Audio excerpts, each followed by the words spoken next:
The Yankees and the Red Sox, a renewal of the greatest rivalry in sports. And the big guys are out. Mark Teixeira had a great road trip.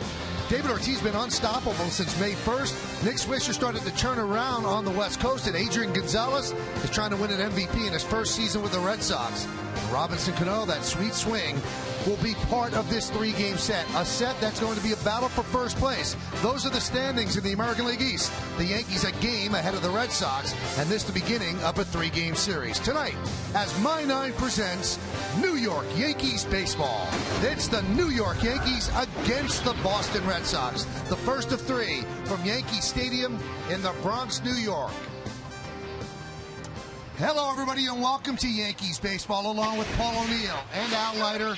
I'm Michael Kay. 3 games between the Yankees and the Red Sox. It doesn't get much better than that. It feels like summer. It's a big series. And Mark Teixeira is starting to heat up as well. The home runs flying off his bat, Paul. Well, he had a great road trip. He had a great May also where he hit 10 home runs. And Mark Teixeira is well on his way to hitting another 30 home run season for the Yankees. It'd be his third consecutive time here. He ended up the road trip on Sunday with a dual 2-home run game, so he's ready to start a big series with the Boston Red Sox. You know, he's been hot of late. If you go back 16 games, the numbers jump out at you. The average not where he wants it to be, but 9 home runs, 19 ribbies, a slugging percentage of .677, and his 18 home runs this season, second in the major leagues behind the Blue Jays' Jose Bautista. Let's take a look at tonight's pitching matchup brought to you by Dunkin' Donuts. To get dunked, go to www.getdunked.com. Starting for the Yankees, Freddie Garcia, 4-4 with a 3.34 ERA. John Lester, the left-hander, 7-2 with an ERA out that's a little bit high for him, 3.94. It is, Michael. Still a front-end starter for any club, and I'll tell you, John Lester's tough, especially on left-handers, likes his cutter. This was a start on May 15th. He ended up giving up a couple home runs here, settled down. The Granny Man got him as well. 4 runs in the first 2 innings. He did settle down, an eventual Red Sox win. He's got a fastball that'll clock at about 93. He loves his cutter. He's got a good changeups, not afraid to attack the hitters.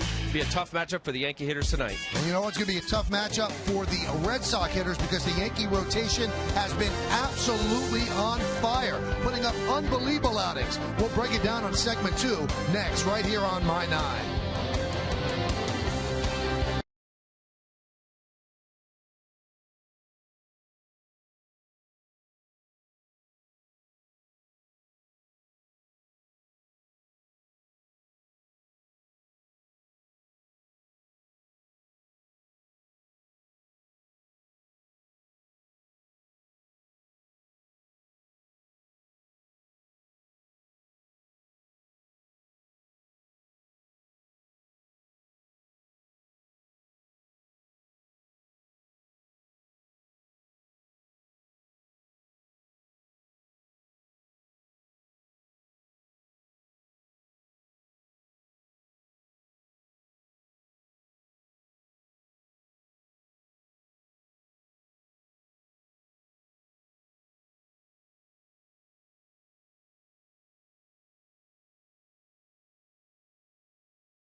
A couple of moments away. Check out what the Yankee starters did on their 9-game road trip. As a team, they were 6-3.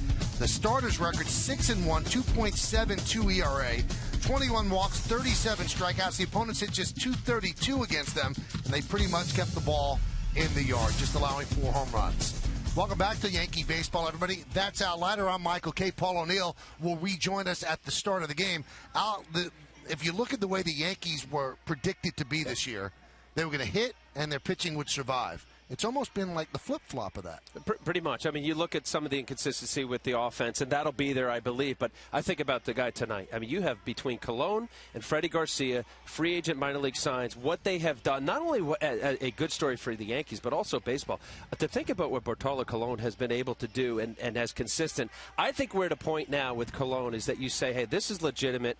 Everyone's talking about when the wheels will fall off. I don't believe so. Yes, he's older. His stuff is great. CC has led the way. I mean, we could go even further. We're just seeing those statistics over the last 18 games. They're 11-3. His starting rotation under 3 ERA. I mean, it's been very good. A.J. Burnett right down along the line. This is the reason why the Yankees are doing what they're doing. You can see Leiter's fired up. I'm fired up. It should be good, and I'm sure that O'Neill is fired up as well. The Yankees and the Red Sox back and forth, the greatest rivalry in sports. When we come back, lineups, first pitch, baseball on My 9.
My 9 is brought to you in part by New Era, Fly Your Own Flag, BMW, the ultimate driving machine, and by Chase, deposit checks from your smartphone with quick deposit. Take a step forward and chase what matters. It's a hot, steamy, early evening here in New York City as the crowd filing into Yankee Stadium. Yankees against the Red Sox. Freddie Garcia takes his warm-ups, and we'll take a look at the Red Sox starting lineup, which is brought to you by Blimpie, America's Sub Shop. Jacoby Ellsbury with 22 stolen bases. He leads off by center field. Dustin Pedroia, the second baseman, will bat second. Batting third, playing first base, Adrian Gonzalez. Kevin Youkilis, the third baseman, cleans up. The number 5 hitter, the DH, David Ortiz. Carl Crawford, left field, sixth. Batting seventh and catching, Jared Saltalamacchia. J.D. Drew having a really tough season. He's in right field. He'll bat eighth. Batting ninth, just off the DL, the shortstop, Marco Scutaro.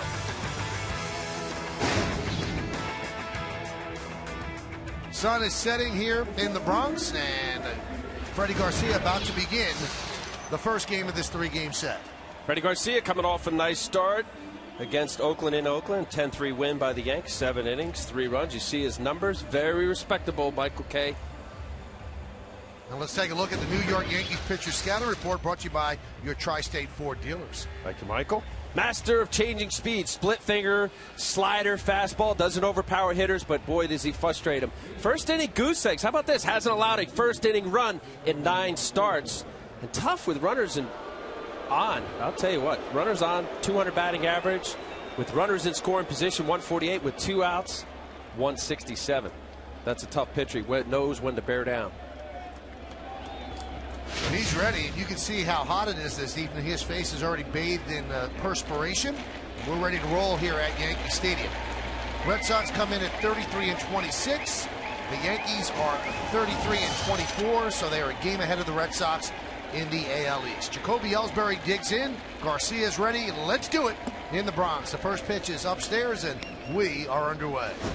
Your pitching coaches ever tell you you cannot use all your energy in the first inning? Well, I just got through that scouting report. I'm tired for you. I mean, you just came in bam. The 1-0.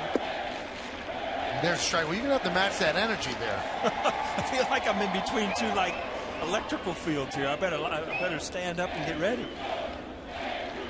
That's the way it went there, Paulie. What can I tell you? 4-game hitting streak for Ellsbury as he takes a pitch outside. You want to keep him off the bases. He has 22 stolen bases. This is going to be a very interesting booth with these two. Well, clearly he hasn't eaten yet, so that's his deal. Well, what's your deal? Why don't you lift your deal up? Perhaps that might be a little bit. Too much homework. Swing and a miss off speed. The count 2-2. There's that split finger. And this is his best pitch. When he gets ahead of hitters, I mean, and the thing about Garcia's split fingers, as a hitter, you can't track it one way or another. Sometimes it goes sideways, sometimes it drops. And the 2-2. Deep drive, right field, going back, Swisher, turning, looking, see ya. Red Sox on the board, 1-0. Funny, we just talked about that split finger. That split finger went down. When we look at it, it might even been a curveball, and that is a dangerous pitch to a left-handed hitter in the new Yankee Stadium. You know what, Paul? I think that was actually a little slider, and especially here, you know better than anybody. A little pitch going down and in. I don't care. Ellsbury's not. Oh, it is. Split finger ended up cutting. That's a nice shot right there. Watch this cut. Yeah, that just sinks right in that zone. That's that happy zone. I don't know why all lefty hitters can hit that ball down and in. So much for that scout report, Michael. First inning run that Garcia has given up this year. And here's Dustin Pedroia, 244 hitter. He has 13 stolen bases, 6 hits in his last 23 at-bats, but this is a former MVP, and to see his average at 244, a little startling. Was injured last year, says he's healthy now.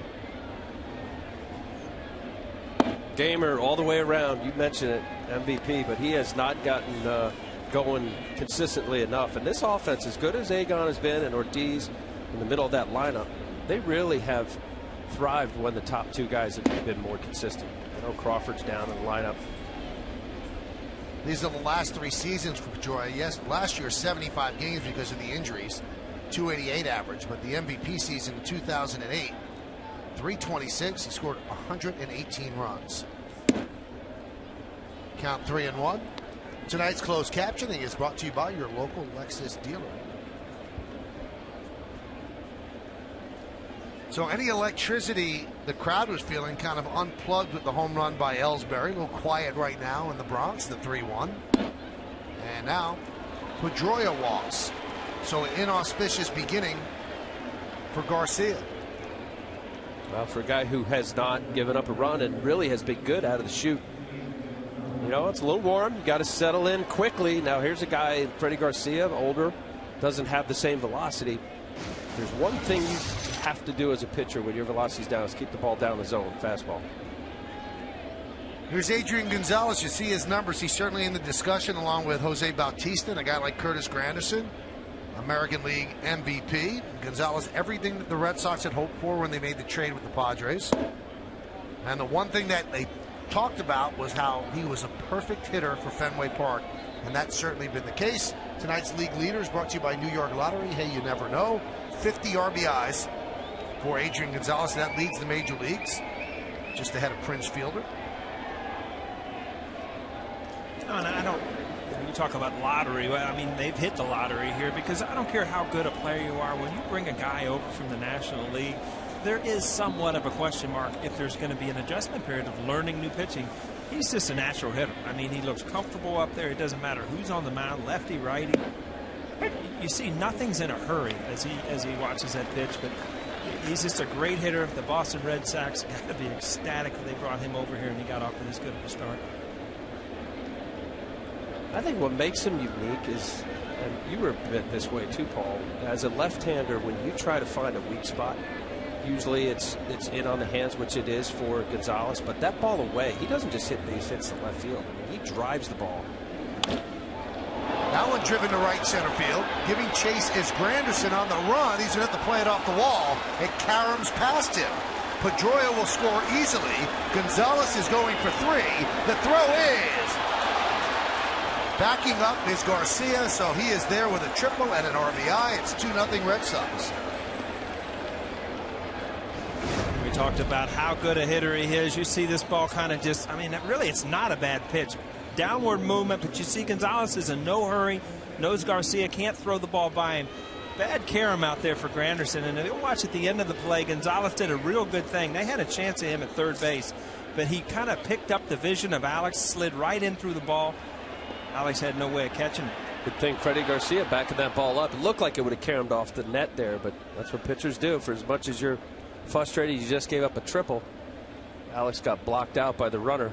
You see how tall he stays sliding there, and as a runner, if you know it's going to be close, you kind of read the eyes of the third baseman, and you don't slide to get down. You kind of slide, stay tall, so you get in the path of the baseball. You see right there, he sees it. He kind of stays tall on the backside, trying to make the ball hit you in the back. That one's driven deep to left field. Going back, Andrew Jones, and he'll make the play on the warning track. Tagging is Gonzalez. He will score a sac fly for Youkilis, and the Red Sox lead 3-0. I'll tell you, that's where Kevin Youkilis is very appreciative to Gonzalez to hustle that triple out. You know, you have a good at bat, you just miss hitting the ball out of the ballpark, but you end up getting a sacrifice fly. Tough start for Freddie Garcia.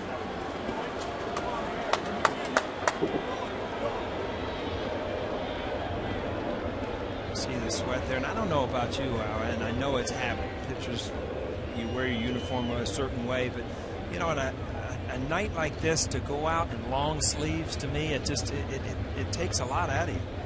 Here's David Ortiz. Many people wrote off Ortiz a couple of years ago as being done, but since May 1st of this year, you see his overall numbers.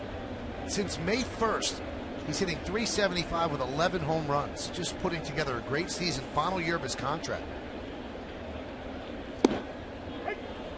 Count 1-1. Ortiz's 6-game hitting streak. He has 12 hits in his last 21 at-bats. Well, you mentioned it, Michael. Last year, 32 home runs, 102 RBIs. People thought he was done. Slow ground ball to first. It's a fair ball. Teixeira will touch up for the second out.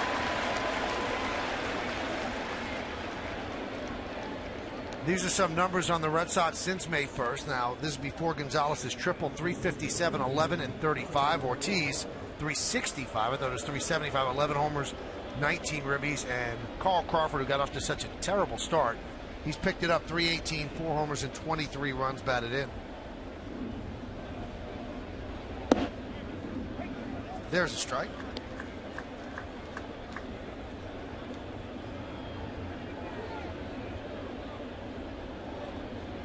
The 0-1.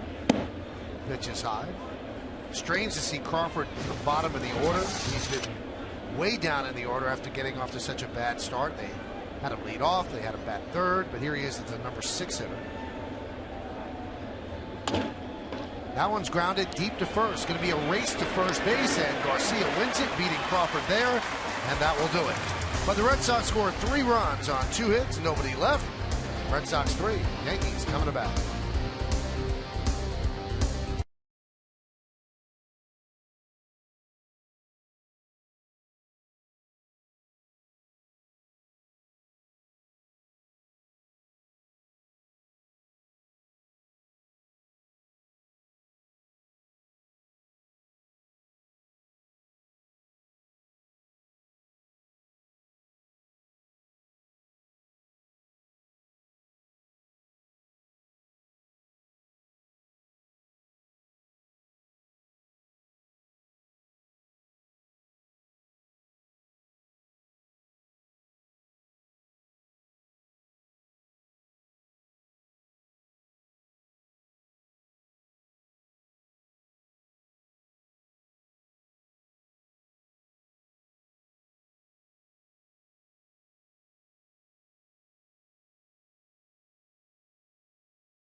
Let's see what the Yankee starting lineup looks like. It's brought to you by Wells Fargo.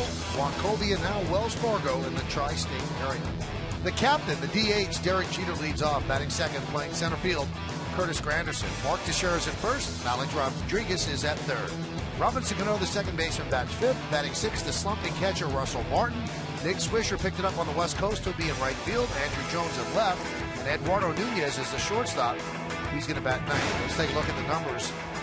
John Lester, left-hander, 7-2, with an ERA is a little bit high for him at 3.94, less than a hit per inning and about a strikeout per inning. Opponents at .251 against him. And let's take a look at the Boston Red Sox pitcher scouting report, brought to you by Chase Deposit checks from your smartphone with Quick Deposit. Take a step forward and chase what matters. There's no question about it. Top left-hander in the game last year, 19-9 All-Star. He was 4th in Cy Young. Tough on the Yanks, 7-1. ERA 3.49 in 13 starts. An improved cutter. He's really kind of fallen in love with a little bit. His last start against the White Sox, he threw 127 pitches. 43 of them are cutters. Good fastball, curve. As I mentioned, the cutter and change. Quality major league pitcher. Here's Derek Jeter. He's 14 hits away from 3,000. Hitting 366 this year with leading off the first inning. And there's a strike. Derek has 282 hits lifetime against the Red Sox. And that's third all-time. He has 303 against Baltimore, 285 against Toronto. Hitting 260 overall. 10 hits and 35 at-bats on the trip. And that one's fouled back. Now, there's no clock in baseball, but Derek is going to feel the stressful nature of time because he'd like to get those hits here in this 10-game homestand. Yankees go on the road for 3 against the Cubs and then 3 in Cincinnati against the Reds. So if he doesn't get the 14 here and comes close, then in all likelihood he'll pick up that milestone hit on the road. He wants to do it in the Bronx.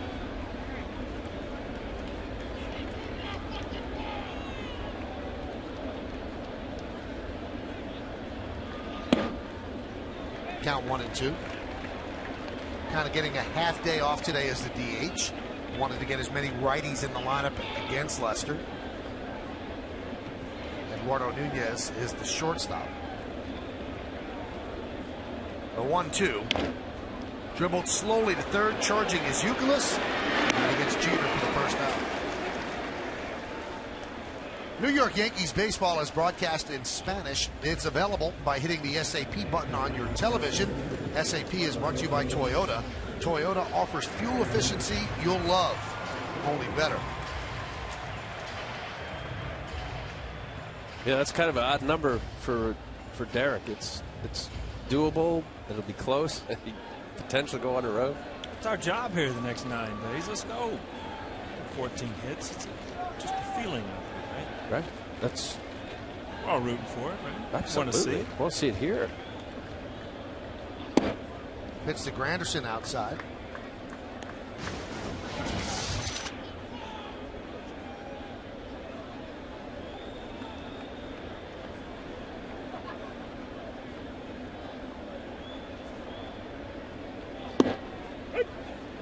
Count 1-1. There's the pitches I look at. Why he would be tough as a lefty is, you know, he has that good cutter. You know, he's got the slider, the curveball. He throws hard, but he is also able to throw that little runner back in, kind of a two-seam fastball on the inside part of the plate, which makes it very difficult for a left-handed hitter to get out there and hit that cutter. Nice pitch right there. Big curveball. There's no doubt. We talked about it. The Open with Lester's ERA close to 4.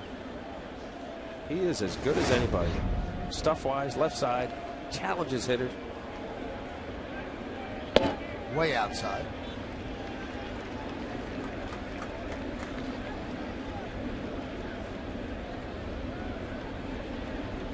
So because of that, Paul, you looking outer half here, fight too? I have to up the look middle. outer half. I couldn't handle that pitch from you. I couldn't handle that pitch from Lester. Thank goodness a lot of lefties don't like to throw that ball into lefties. Because, you know, if you're throwing it in, I'm going to have trouble. But sooner or later, against a left-handed pitcher, chances are you're going to see a ball out of the plate. Lester's won his last 4 starts against the Yankees. No Red Sox pitchers won 5 straight since Reggie Cleveland did it from 75 to 77. And Granderson works a walk. There's that front door cutter. Mentioned about the amount of cutters he threw in his previous start. You get a pitch, and he has used it much more. Slider, evolve it into a cutter. This is a front door, or throw it at the front hip of Granderson. You watch where the glove is set up. He's supposed to be a give-up pitch. As the Lester there, he's hoping that this is a locked-up pitch that Granderson can't pull the trigger. Dangerous pitch, because you end up, if you miss, it's inner half, maybe even down and in. There's Mark Teixeira. Mark with 9 home runs in his last 16 games. Second in the big leagues with 18 homers. Jose Bautista has more. Mark said the average not where he wants it to be. He said, but as long as my on-base percentage is over the mid-threes, he says, and I'm driving in runs, I feel like I'm doing my job. Foul back. Bautista with 20, Teixeira 18, his teammate Granderson 17, Jay Bruce of the Reds also 17, and Matt Kemp of the Dodgers 16. Now Teixeira didn't hit his 18th home run until July 17th of last year, so well ahead of that pace. Last year got off to such a dreadful start, not this season. Oh, you can hear him say ow up here. He is in a lot of pain. It looked like it got him on the knee. Yeah, that's a kneecap. You hope it's a thigh or a muscle, but the kneecap, that bone, you could tell by the sound that hit a bone, and that is painful.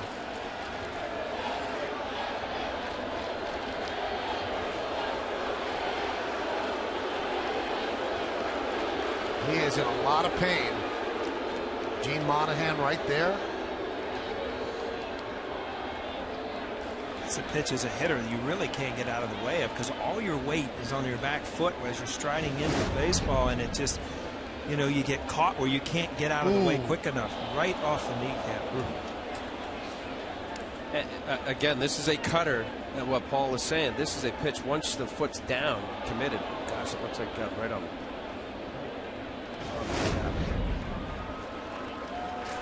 You can't put any weight on it right now.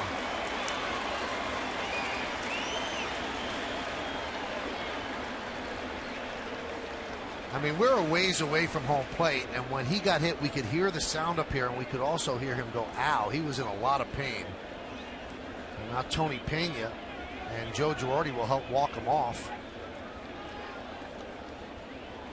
He has been so good of late, providing the Yankees a real power boost from the 3-hole.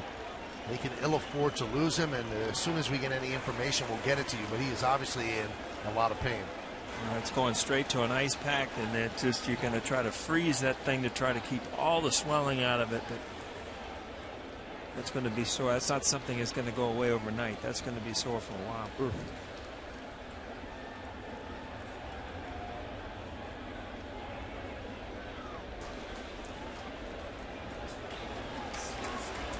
Jorge Posada is going to come in and run for Teixeira, and he'll take over at first base for Mark as well.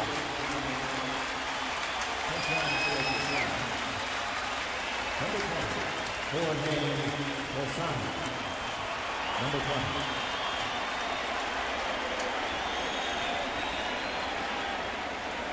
Many people forget, because Jorge's certainly not fleet of foot, but in 1995 in the playoffs against the Mariners, he actually pinch ran. He used to be faster. He came up as a second baseman, and all the years of wear and tear catching slows you down. Yeah. So here's Alex Rodriguez. He steps in as the tying run. A lot of action here in this first inning. Red Sox put a 3 spot on the board. Now the Yankees have runners on first and second with 1 out. Pitch outside. Rodriguez 10 for 35 on the Yankee West Coast swing. 3 cities, 11 days, 9 games, and the Yankees, after losing the first 2 games, come back 6-3, which was an outstanding West Coast swing.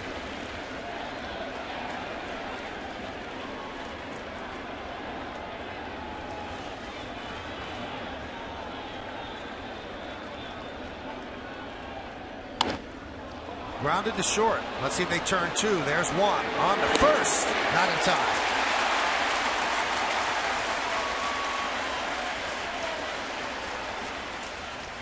Granderson will move to third.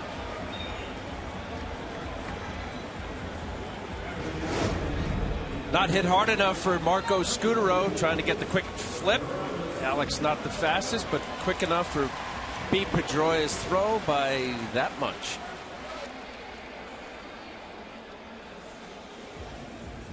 Keep the inning alive. That little slow grounder there, a little quick toss. Back step from Pedroia probably cost him a double play. Here's Cano. hitting Teixeira. That's the 9th batter that Lester has hit this year, and that leads the major leagues. Is that a product of the cutter out? I think so. That pitch, you can't get it. It's like a laser, Michael. It'll just keep darting in on the right-hander. Pitch is low to Cano. Wow, you used to know this. I mean, when you bust guys in with that cutter, I mean, hitters start giving, and you'll see that this front hip is just bailing out, gone, because he's looking for that ball to cut in. You roll over it, you get your double play ball, and wasn't hit hard enough, as you said. Cano 10 hits in 37 at-bats on the Yankee road trip. 8 for 34 lifetime against Lester, which is .235. Now, Robbie not having a terrible season by any stretch, but .277 doesn't seem right for somebody who's such a good hitter. And that's what he's hitting so far this year. 12 homers and 38 runs batted in. Well, it just shows you, what you end up expecting from such a great talent, Cano, when you got a guy that can bat in the 320s, 330s. I mean, if you think about it as a hitter standpoint, just watching him hit, I mean, an average year for him is a 300. I mean, if he has a great year, he's going to hit 340. I mean, that's the type of hitter he is. I think he got some, he got into hitting some home runs early. All of a sudden, you start swaying out on that front foot a little bit, and you start looking at that pitch out of the zone up, especially. A year ago, 226 at bats. He's at 363. Same home runs, but look at the dip in batting average. That's 86 points. If I did my math correctly. The 2-1. Check swing. Did he go? Yes, he did. And the count 2-2. Home plate umpire Jerry Lane did not even check. And I know that really chaps Paul O'Neill. Now you see here, I mean, you see everything is collapsing out front here, and that's where Robbie gets in a little problem, and that's where he starts. As a hitter, you have to make up your mind so quick because your head is coming forward with your leg, and you end up swinging at bad pitches. When Robbie swings at good strikes, he's very hard to get out. So what do you do? I'm sure you've been there. You drift. What are there certain things in the game that you just say, I'm going to do X? Yeah, you try to. I mean, obviously you want to try to stand a little taller, stay taller as you stride, and try to, post up on that front foot a little bit. But it's just so hard to say that, and then all of a sudden, if you're in a habit of doing it as the pitch is going on its way, you're right back to where you were. The big thing is the weight on the ball, and when you feel like you're getting beat, to tell yourself to wait, your mind won't listen to what your body wants to do.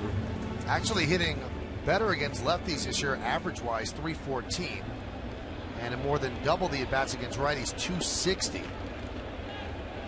So something's just not right. Again, not having a bad year, but not having a Cano year. Last year, Michael, 57 walks, and it's easy. When he's hitting, you say, oh, well, he likes the first pitch. He doesn't see a whole lot of pitches. He doesn't walk. This year, 9 walks, which is walks are down, 228 at-bats coming into this at-bat here. So that, look, I just purely as a pitcher looking at a scout report, obviously it's something difficult for Robinson. He's a guy that likes to swing, doesn't want to get deep into counts, doesn't like to walk. But when you see that, I would look at it as a pitcher and say, okay, 57 walks last year, legitimate for a guy who likes to swing, and he's only got 9 on pace for less than 30. If you get ahead, expand. There's Kurt Young, the pitching coach of the Red Sox. 2 balls, 2 strikes, 2 outs, 2 on. Yankees down 3-0, just underway, bottom of the first inning at the stadium. Well, that's going to release Alex at first. 3-2 and 2 outs.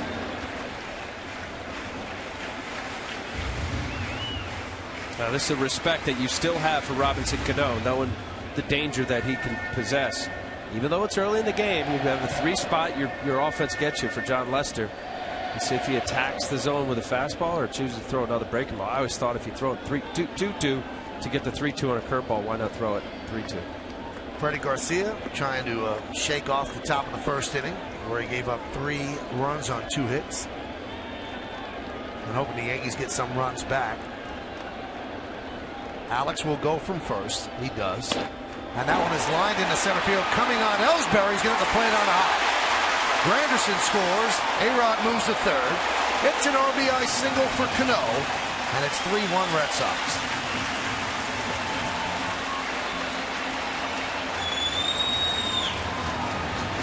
Robbie Cano, when you see the same pitch over and over again, another breaking ball up in the zone, though. This is a ball with 2 strikes a lefty can handle. Does a good job of staying with it. Doesn't try to pull it. Drives it right up the middle.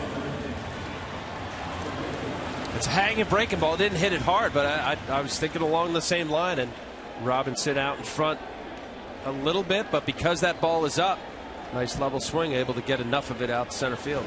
See that post up on the front foot. He's a little behind that ball, waiting a little bit longer with 2 strikes. But now you know as well as I do as a pitcher, the last thing you want to do with that breaking ball is leave it up out over the plate for a left-handed hitter. Russell Martin fouls off the first pitch. Russell has struggled on the road trip, 1 for 22. So a lot of his great start starting to be whittled away on the average. 236 now.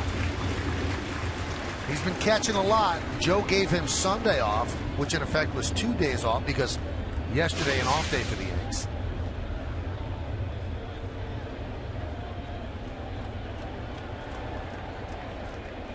The 0-1. 1-1. Well, if anything, they're certainly building up Lester's pitch count at 25.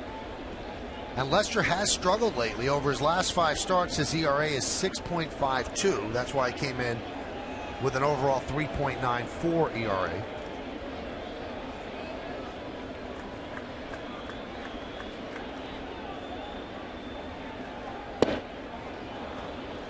One and 2.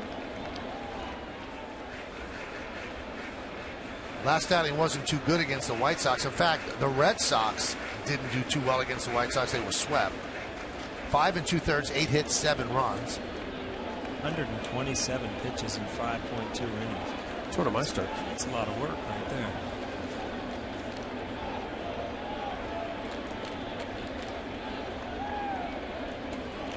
The 1-2, and he hits Russell Martin on that cutter. Second hit batter, 10th of the year for Lester, and the bases are loaded. And Terry Francona said today, Lester has struggled, and Al brought this up earlier, because he's fallen in love with his cutter, and he's just not commanding his other pitches. Well, it's almost a broken record here with Russell Martin. Thankfully for the Yankees and Russell, it didn't get it. Looked a little higher than a kneecap there, Paul. Got him on the quad. This is that little laser pitch. It's hard. It's an upper 80s, low 90s sometimes, and it just keeps darting inside. Once a hitter commits, can't get out of the way. Well, let me ask you this, though. Mariano throws a cutter. How come he doesn't hit you? Because it's a different cutter. This is more of a slider that sweeps, right? That doesn't have a dot, that looks like a fastball, but is a bigger break. Mariano throws a fastball that the last 8 to 10 feet, it moves about 4 or 5 inches. Here's Nick Swisher, 8 for 29 on the road trip.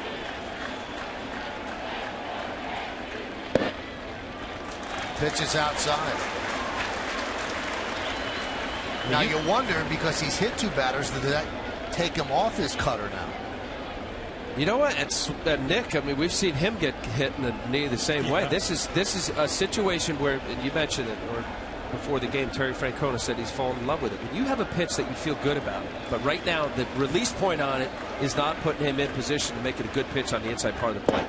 And there are two little two-seamers. You mentioned about Paul, about his ability to have 4 pitches and use both sides. That could be another pitch. Your game plan, Michael, when you come in, you sit with your catcher and pitching coach, you say, okay, I'm going to pound these righties in. I'm going to use my cutter, occasional curveball, fastball away. And as the game progresses, and here early in the game, struggling with that pitch, you have to go to maybe plan B, which may be the two-seamer way. There it is. And he just gets the call. Nick Swisher doesn't like that call by Jerry Lane. This is 3 in a row. Let's see here. Well, pretty good from that angle. Well, this would be better. It's close. It's pretty close. That's a two-seam in between the smaller part of the seams. A little run to it. 1-2. Now Swisher has struggled in these specific situations all year. 2 outs and runners in scoring position. Nick, who's been such a clutch hitter for the Yankees, 1 for 22 this year. So he needs a big base hit here. So do the Yankees. It's 3-1. Red Sox lead, trying to get back in it in the bottom of the first. Those are the numbers we talked about. 2 balls, 2 strikes, 2 outs. Bases loaded with the Yankees.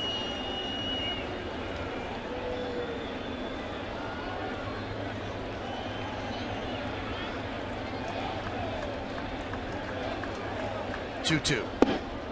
Just missed. Lester wanted that one.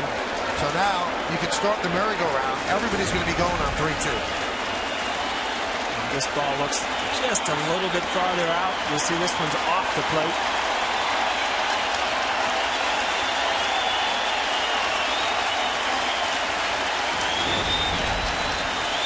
A-Rod at third, Cano at second, Martin at first. They'll all be going. 3-2, 2 outs, bottom of the first.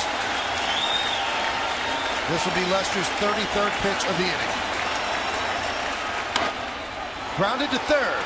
Knocked down there by Youkilis. He spins and fires and got him. He saved the lead right there as Youkilis went down and came up with the ground ball and got Swisher over at first. Yankees get 1 back, but they strand 3.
Here in the Bronx, coverage on the Yes Network will start at 6 with Audi batting practice today, and then the Tri-State Ford pregame.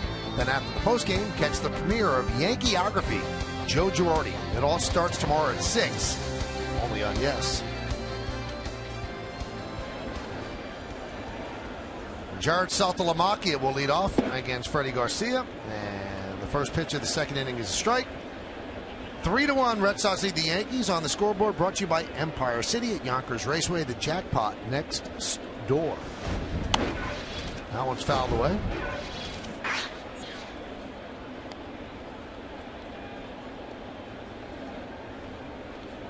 Jorge Posada, his 30th career game at first base. He's actually started 16 games there. He took over as a pinch runner for Mark Teixeira, who was plunked on the right kneecap by John Lester in the bottom of the first inning. We're waiting to find out any word on Teixeira's condition, but he had to be helped off the field.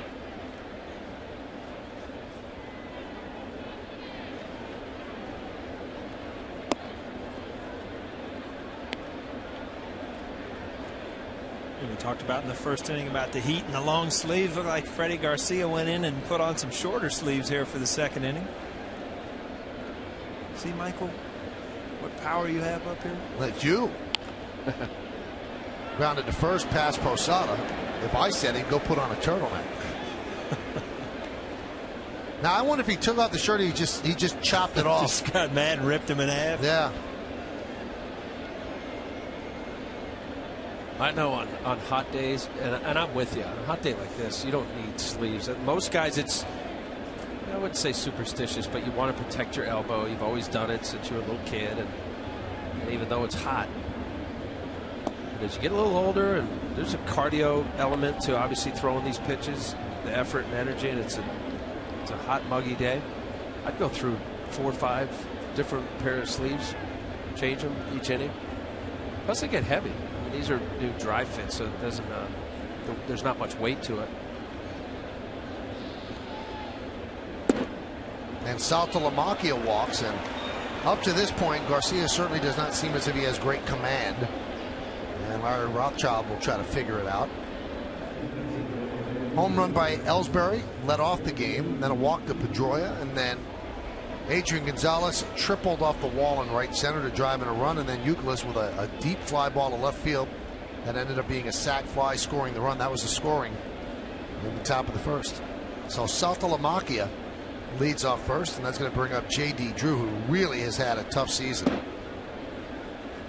Well, this is, I mean, if you're the pitching coach, these are the nights of really, they're going to test you, because here's a guy that has to pitch almost perfectly to get by because they don't have the stuff they used to. And you see Freddie Garcia really struggling with location. Balls are being hit hard. He's getting behind in the count. Really is going to have to find another way of trying to get guys out, and it's not going to be to rear back and throw the ball by people. You said it, and I'll say this right here. Watching this, and Michael, you mentioned about being behind and walking guys. It's a defensive way of pitching, and here he's throwing a lot of off-speed pitches, giving up a home run on the change-up split to Ellsbury, end up giving up a triple to Adrian Gonzalez on a change. He walks Saltalamacchia to lead off an inning on the changeup. Here's a little slider. Even though this is the problem when you're an older guy and your velocity drops, and you know when your stuff is on, either A, your location is good, or your velocity is enough. And in a case like this right now, Freddie's got to believe, hey, even though it's 86, whatever the number is, I'm going to use my fastball and think down in the zone. Because right now it's that little curveball, throwing a little slider and some splits, and he's basically abandoned his fastball. And when he has thrown his fastball, it's been high out of the zone. Not easy to do, because your instinct as a pitcher is to try to give it your best velocity. Count 0-1 on Scudero. And there's a strike. Scudero was on the disabled list with a left oblique strain on May 8th. But he has great numbers against Garcia, 6 for 12. The oblique strain certainly seems to be the injury. I was just going to say, are people born with different obliques these days? Because you never heard back in the old days anybody having a bad oblique. Fly ball left center. Giving chase is Granderson, who'll make the catch as the runners hold up. I actually asked a couple of people that, Paul, see if you buy this. I said, why is that such an injury now? And a couple of scouts told me the only thing they could come up with is people are doing so much more T work. And that creates a lot of torque, and it will tear the oblique muscle because people did not do as much T work in their off time as they do now. Well, I mean, I think hitting, obviously, at the end of my career, you did do a lot. You could take as many swings as you wanted, but to me, it's the strength and the torque that the hitters, I mean, there's more home runs, there's more power, things like that, but teamwork? Come on. Now, the first thing when you said that, I thought Don Mattingly and Mike Pagliarulo. All they ever did was teamwork. Yeah. Now, a lot of people have said that Mattingly's career was short because he did so much T work, it might have hurt his back.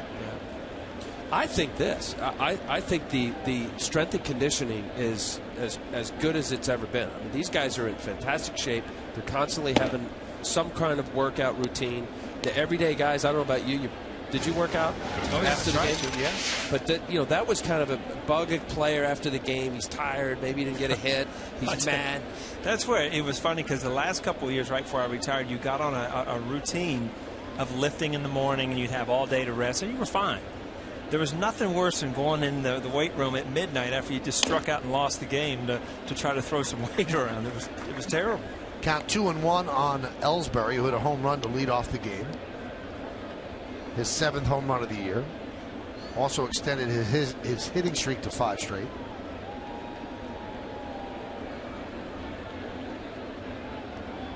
Hits .304 with runners in scoring position. That's what he has right now. First and second with 1 out. Top of the 2nd inning. Saltalamacchia at second. J.D. Drew is at first. Pitch outside.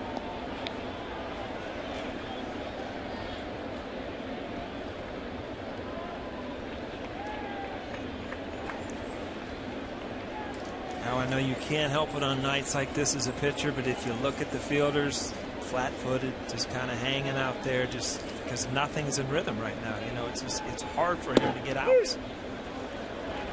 Just nip the outside corner, keep that at bat alive. Oh, so what are you thinking out there? Like, geez, throw a strike. Come on, what are you doing? Stop nibbling. Exactly, stop nibbling. And you know it's not intentional, but it's frustrating because everything's just off the plate. Or, I'd rather try to run them down than watch the guys, go 3-2 every pitch.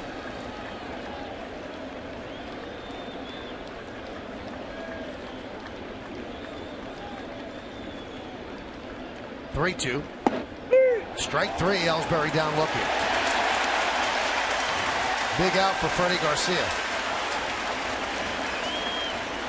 2 borderline calls in that count, and this pitch right here, big pitch by Freddie Garcia. A 2-seam fastball, just hit the bottom of the zone.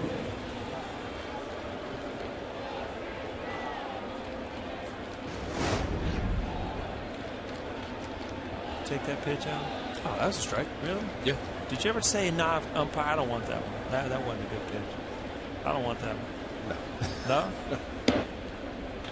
Pitch to Pedroia is outside. I think he was more upset at the 2 pitches before that. Yeah, those at bats with runners in scoring position as a hitter. You want one good pitch to try to put in play, and you just feel like the bat he really never got that one good pitch.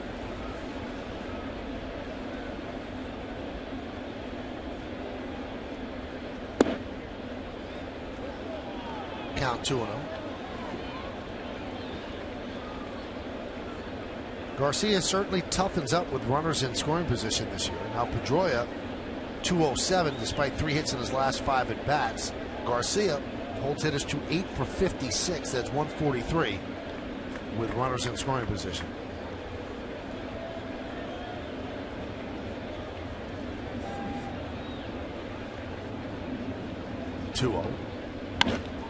Hammered to left field. That's going to be a base hit. Andrew Jones plays the carom. Saltalamacchia scores. J.D. Drew is at third. An RBI double for Pedroia. And it's 4-1 Red Sox.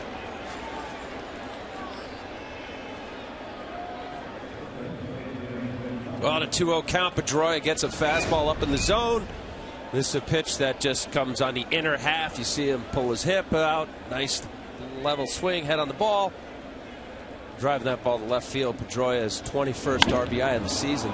Boy, for a little guy, he swings hard. I was just going to say, he unloads. wasn't trying to take that the other way. You get ahead in the count as a hitter, especially with running the scoring position. You feel like the guy can't throw it by you. You'll take a chance and see if you can really drive one. Got a good pitch to hit there. Well, they're going to intentionally walk Adrian Gonzalez. That'll load the bases, and they'll take their chance righty-righty against Youkilis.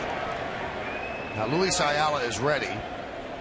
Don't know if the Yankees will give Garcia the Youkilis at bat or call on Ayala. That'll be Joe Girardi's decision.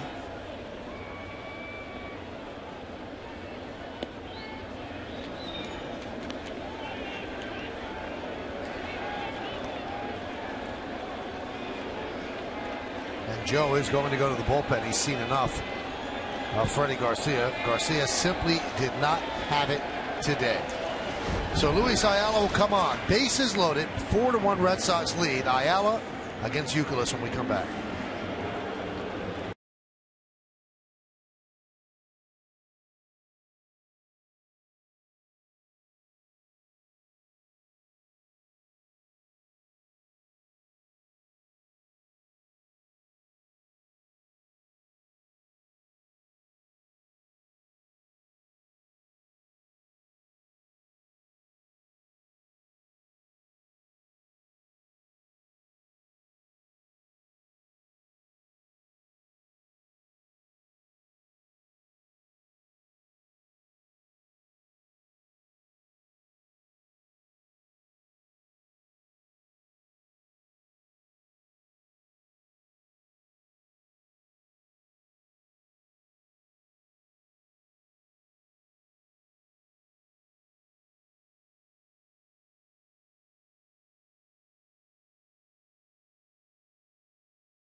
Which Red Sox player did Yankee fans love to hate the most?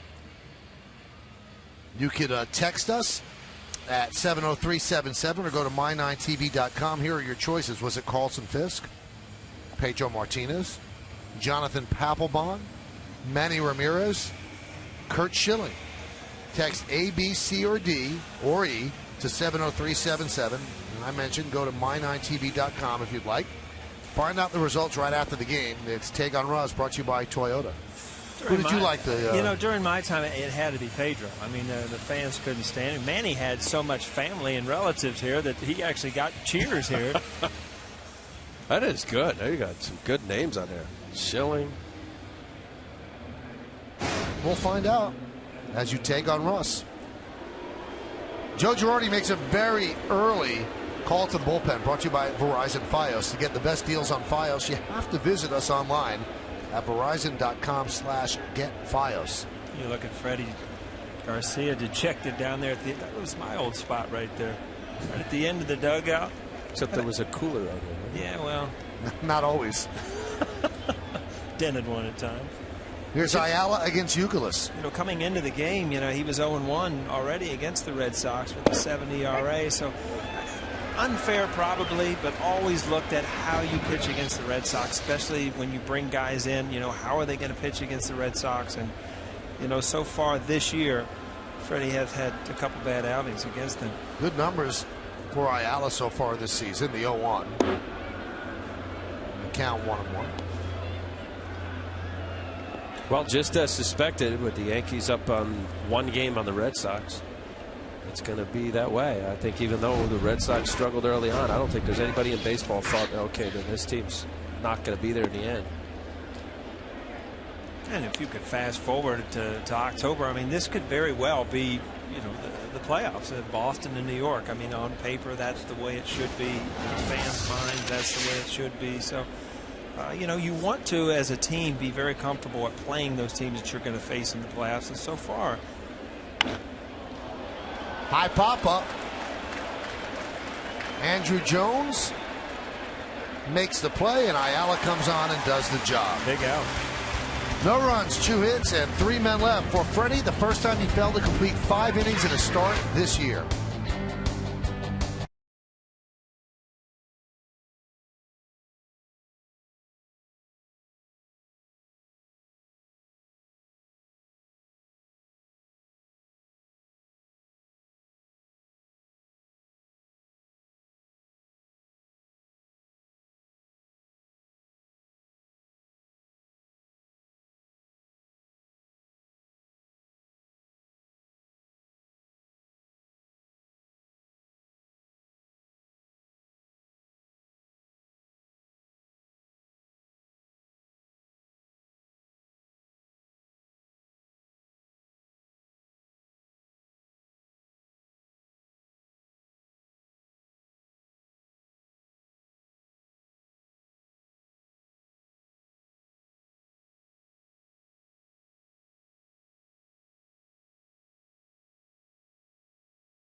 State Ford dealers.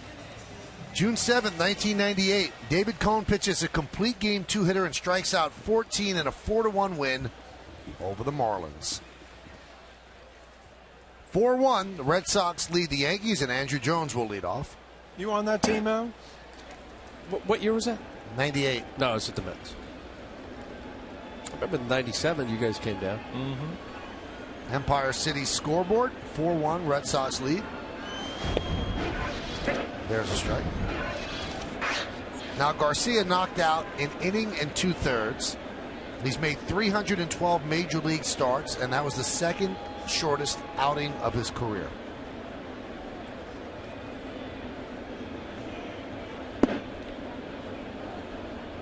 Count 1-2. Jones has a home run against Leicester earlier this year here at Yankee Stadium.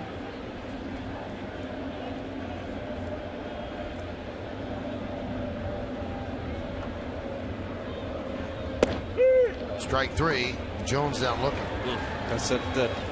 These hitters so far, and this is what makes Leicester tough to square up. They have to respect and honor the fact that he's going to come inside. We've already seen a couple hits batsmen. And then this backdoor cutter. When he gets a feel for it, that's why I think Terry Francona said he's fallen in love with it, because it's a tough pitch to square up, especially in on the hands, and then it's a give-up pitch because it does look like the fastball. Pain on the outside corner, tough pitch. He might just... He's cutting that with the release, because you saw the grip on that was just a four-seam fastball. So he's just releasing a little bit different. Here's Eduardo Nunez. First pitch inside. Explosive and possibly expensive first inning for the Yankees in the bottom of the inning, as Mark Teixeira got hit on the right kneecap and was helped off the field, and we're waiting to get word on what his status is. Jorge Posada pinch ran and is now playing first base in place of Teixeira. That's a player the Yankees can ill afford to lose for a long period of time. Count 1-2.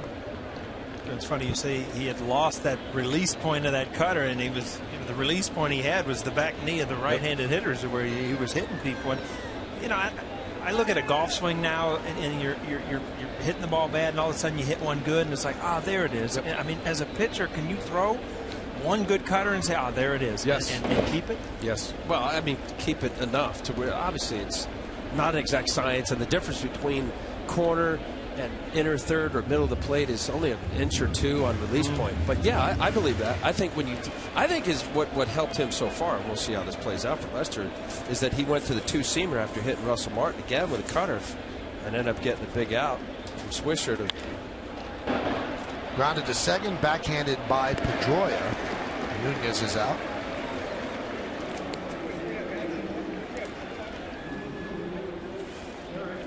Jeter, number 2. Here's Derek Jeter.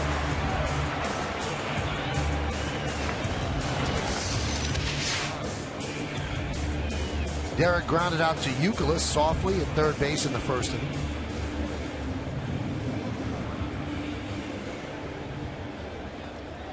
Now, would you say lifetime that Derek Jeter has a good lifetime batting average against the Red Sox, or a bad one?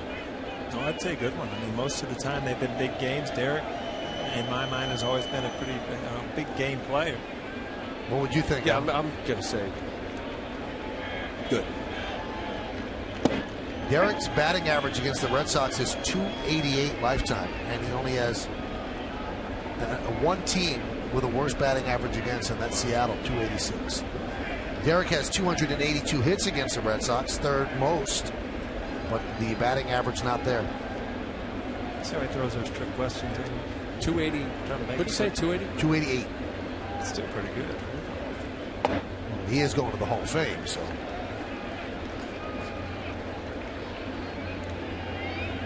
I'm looking up at the board, and Derek Jeter is a DH today, 2,986 hits, only 25 of them have come when he's been in the designated hitter.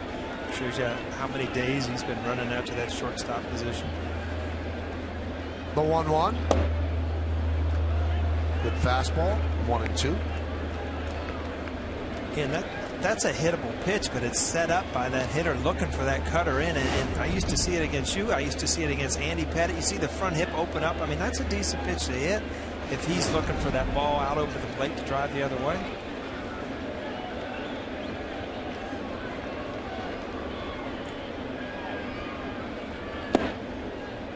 count 2-2.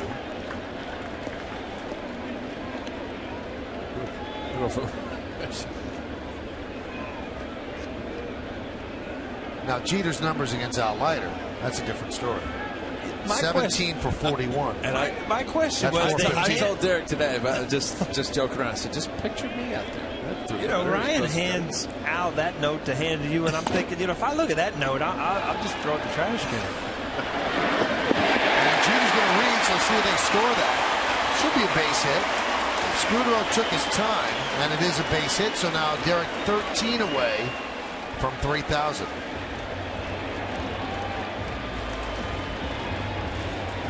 Derek Jeter's always been good at getting out of the box, not even watching the play, just running through the bag. And you see Scudero kind of feeling it to the side, and the transition completely across his body takes a little bit too much time. Boy, he botched the play, really. I mean, he came in, realized he was going to have an in-between hop. Watch here. He's going to aggressively come after it, realizing if he got it a little bit another step, he would have been on an in-between hop, so he backs up. That's the difference between a hit and out there. We talked about it. Scudero just coming off the DL recently. I mean, these are the things that, you can take as many fungos as you want, practice ground balls, but nothing better than being out there every day, being in the rhythm of playing the game.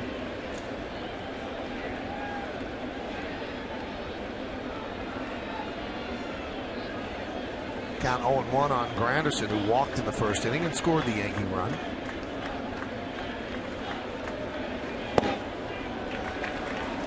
And count 1-1. They don't take the field anymore, Paul. I kind of miss those days. Right? You know who really likes to take infield are the younger players, because you can show your arm off, you can show that you deserve to be out there, then you just run into the bench and sit and watch the stars. I used to love to take infield in Cincinnati when I would play. Dave Parker was out there every day, but it gave you that one little moment out there where you felt like you could do something. I thought it helped. I really don't know why that it's totally out of the game now. Maybe just to save people's energy? I mean, when you were a little kid, I mean, when you talk about all the stories that coming out to Yankee Stadium, I mean, didn't you enjoy watching them come out, take infield?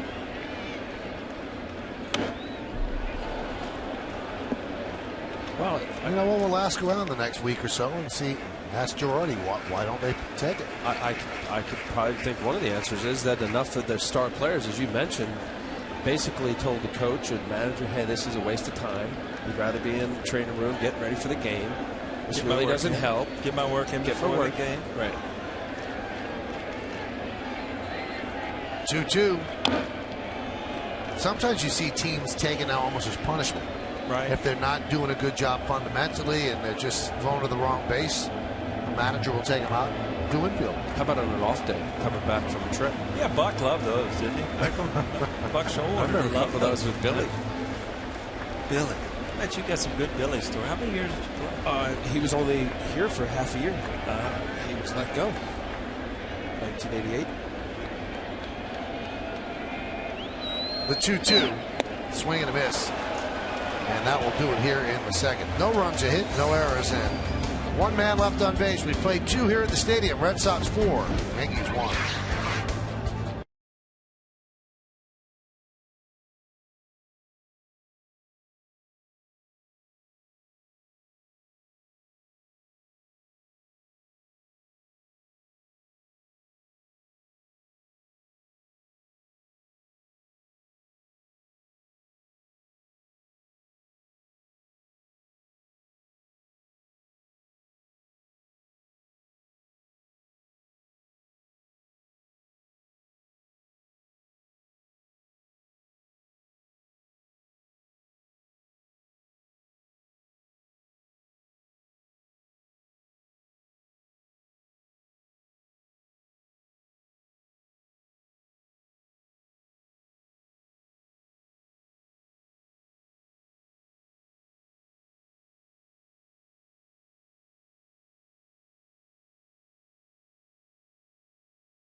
the Yankee game. Yeah, I always wanted to be one of those animated lower thirds. Well, that must mean it's our cue to remind everybody to wake up with Good Day tomorrow. And the announcer can do that because we got to take this thing down. We are blocking everybody's view. Mr. Announcer. Watch Rosanna Scotto and Greg Kelly on Good Day New York, weekdays from 7 to 10 a.m. on Fox 5. We go to the third inning here at the stadium, 4-1 Red Sox, and David Ortiz leads off against Luis Ayala, who came on with the bases loaded and 2 men out in relief of Freddie Garcia and got Kevin Youkilis to fly out to left field. So count 1-0, Red Sox with 3 runs in the first and 1 in the second, up over the Yankees by 3 runs. Yankees have the shift on for Ortiz, 3 infielders on the right side, only Alex Rodriguez on the left. Still enjoy watching this guy hit. I mean, he's not what he was 5-6 years ago. There are places you can get him out, but I tell you what, you make a mistake, he can still hit the ball out of the ballpark. And not, I mean, right under his hands, right here on the inner half, he probably isn't going to hit at this stage in his career. But how not too many pitchers can throw 3 consecutive pitches right there without missing, because he's going to hit the mistakes. Off speed outside. As we move along here, we'll take a look at the out-of-town scoreboard, brought to you by Citibank. What's your story? Citibank can help you write it.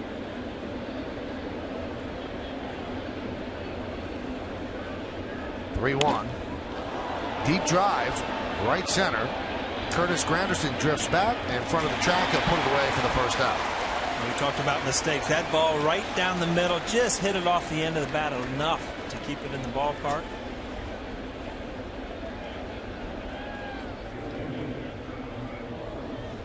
David Ortiz coming off a Player of the Week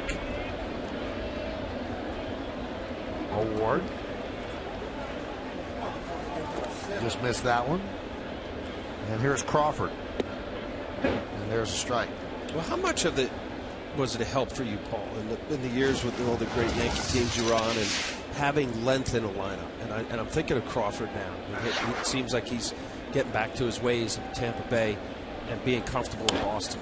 To have, that protection, because I always thought when I was facing a lineup, I wasn't just facing Paul O'Neill or Tino Martinez. I thought of it as a whole, because if I got in behind, I would look at, okay, how would I get around O'Neill? I'll start over with whoever's behind him, and to have that length to help a guy like Ortiz or anybody else who's struggling, where you can move around, we have some protection. Well, there's no doubt. Right when he got here, I mean, his career changed completely from the player that he was in Minnesota. A lot had to do with Manny Ramirez, because at that time he was the best hitter in the game by far. And you look at Carl Crawford, ideally, I think by the end of the year, when Terry Francona thinks he's comfortable enough and has turned the page completely, he'll be in front of those guys setting up to score runs, I think. So you'd have him, Ellsbury. You're not going to move Pedroia. I think you're comfortable certainly with Agon, Youkilis, maybe a flip-flop there, depending upon lefty-righty. And Ellsbury's had a big resurgence. I mean, he's had some injuries. Last year he had a tough year. So, the numbers he's put up this year, he's doing well in the one spot. But, Carl Crawford was brought over here from Tampa Bay in a huge signing, not to be hitting 6th and 7th. I mean, he's a leadoff type guy that can steal bases and score a lot of runs. $142 million over 7 years. Red Sox gave Crawford. Hector Noesi warming for the Yankees. And I don't think they gave him that money, as Paul said, to bat 6th or 7th. But it'll be interesting to see how they move him up. Do they put Gonzalez as the cleanup hitter and have Crawford bat 3rd?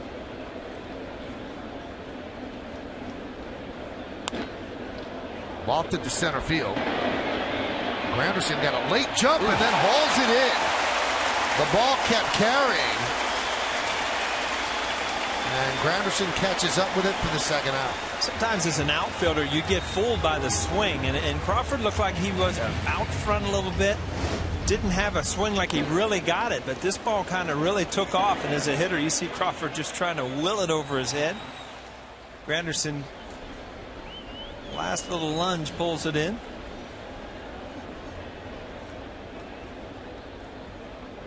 Slight little breeze carrying out to center field.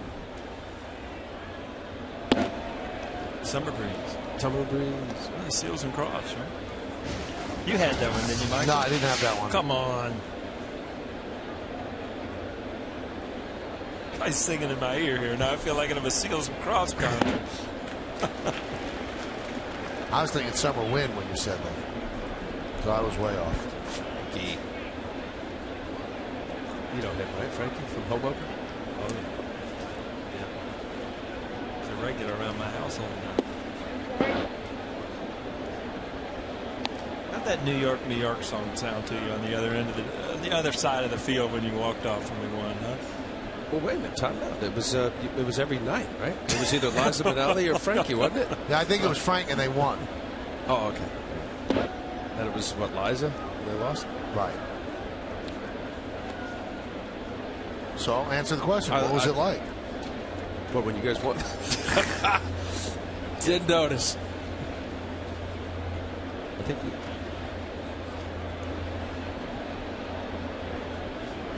3-1.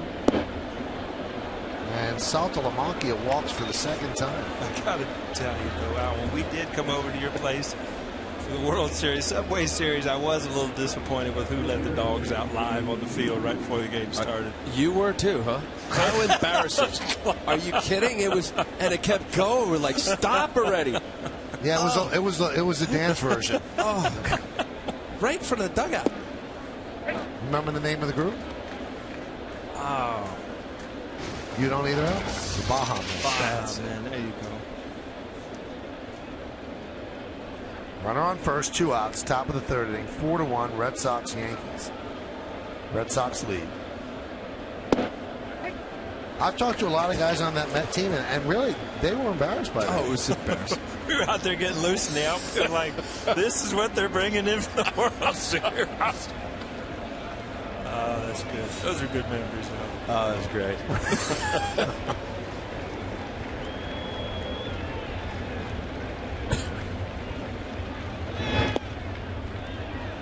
Count 1-2.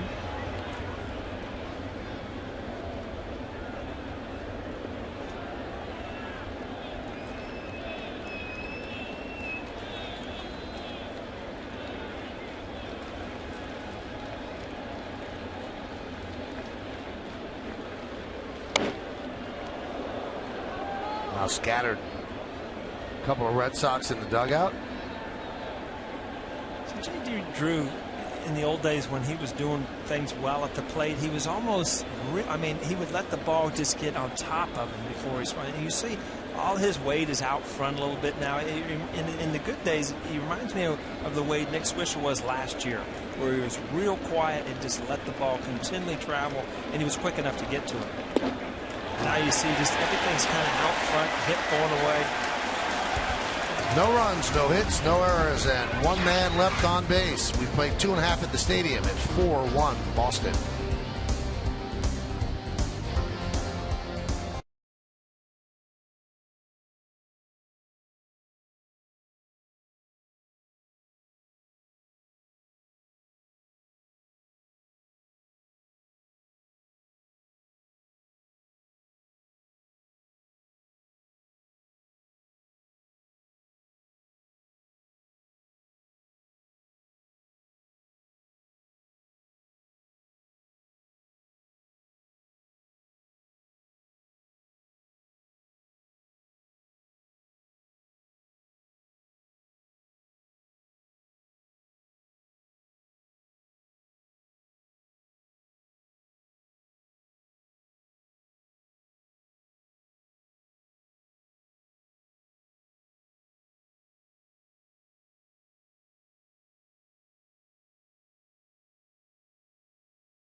This Yankee Red Sox series coverage starts at 7 p.m. in this battle for the AL East. Yankees Red Sox Game 3, Thursday at 7 p.m.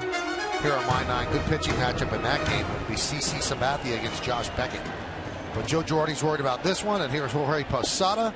He pinch ran for Teixeira. We just got word on Teixeira. He was hit on the right kneecap by Lester in the first inning. Had to be helped off the field. They took x-rays negative. They say he has a right knee contusion. He's listed as day-to-day. And in case you're just tuning in, this is what happened. You ever get hit right on the kneecap like that, Paul? You know, I fouled balls off too, off the kneecap, and they're painful. I mean, again, this is something that you know you'll play with. You're not going to miss a ton of games, but it's something you're going to feel for a long time. And there's again, because all your weight is on it, you can't get out of the way. Just sore for a while. It hurts, Mike. You've had it? Now that's a significant base hit for Jorge Posada. That's his first base hit from the right side all year. Now he's turned into a platoon player because of that.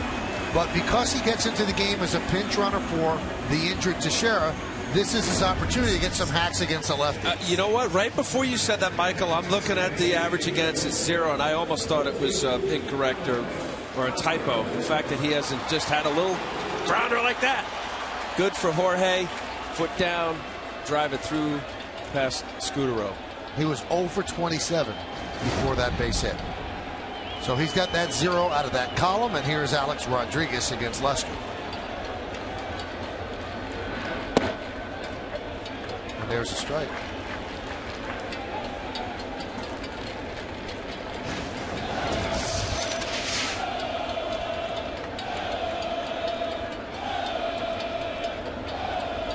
Alex wrapped into a 6-4 force in the first inning. High fly ball, right field. J.D. Drew just back. On the track, he'll make the play.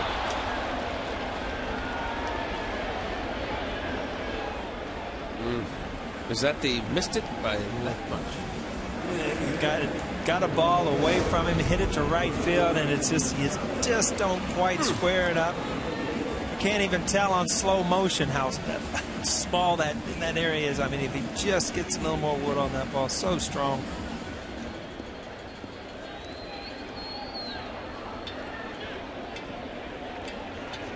Tell you what, it's good swing. Everything's there. Just didn't quite square it up. He did. A couple more runs in the Yankee column.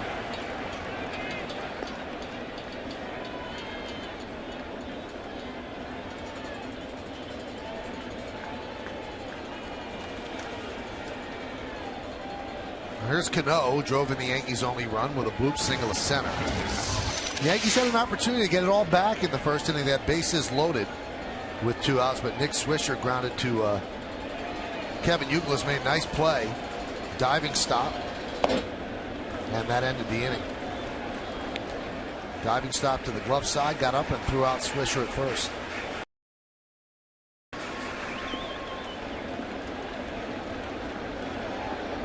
For Cano, it was his 39th run batted in.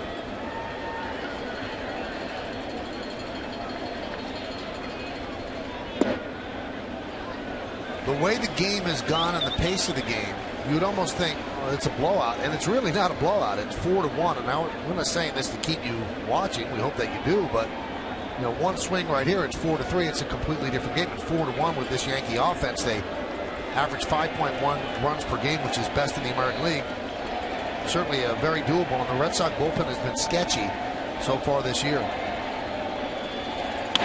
Line drive caught by Scudero in the second out. There's no question. This game is long from over, and I just think it's just the typical Yankee Red Sox. See a lot of pitches, go deep into counts as they do here. Nice line drive. Scudero decided getting back to first. But there is absolutely, it is legitimate. The average Major League game is 2 hours and 50 minutes. This year, 6 Yankee games have been 3 hours and 22 minutes on average. 6 Yankee Red Sox. 6 Yankee Red Sox, I'm sorry. Here's Russell Martin. He was hit by a pitch in the first inning. 2 batters plunked by Lester in the first.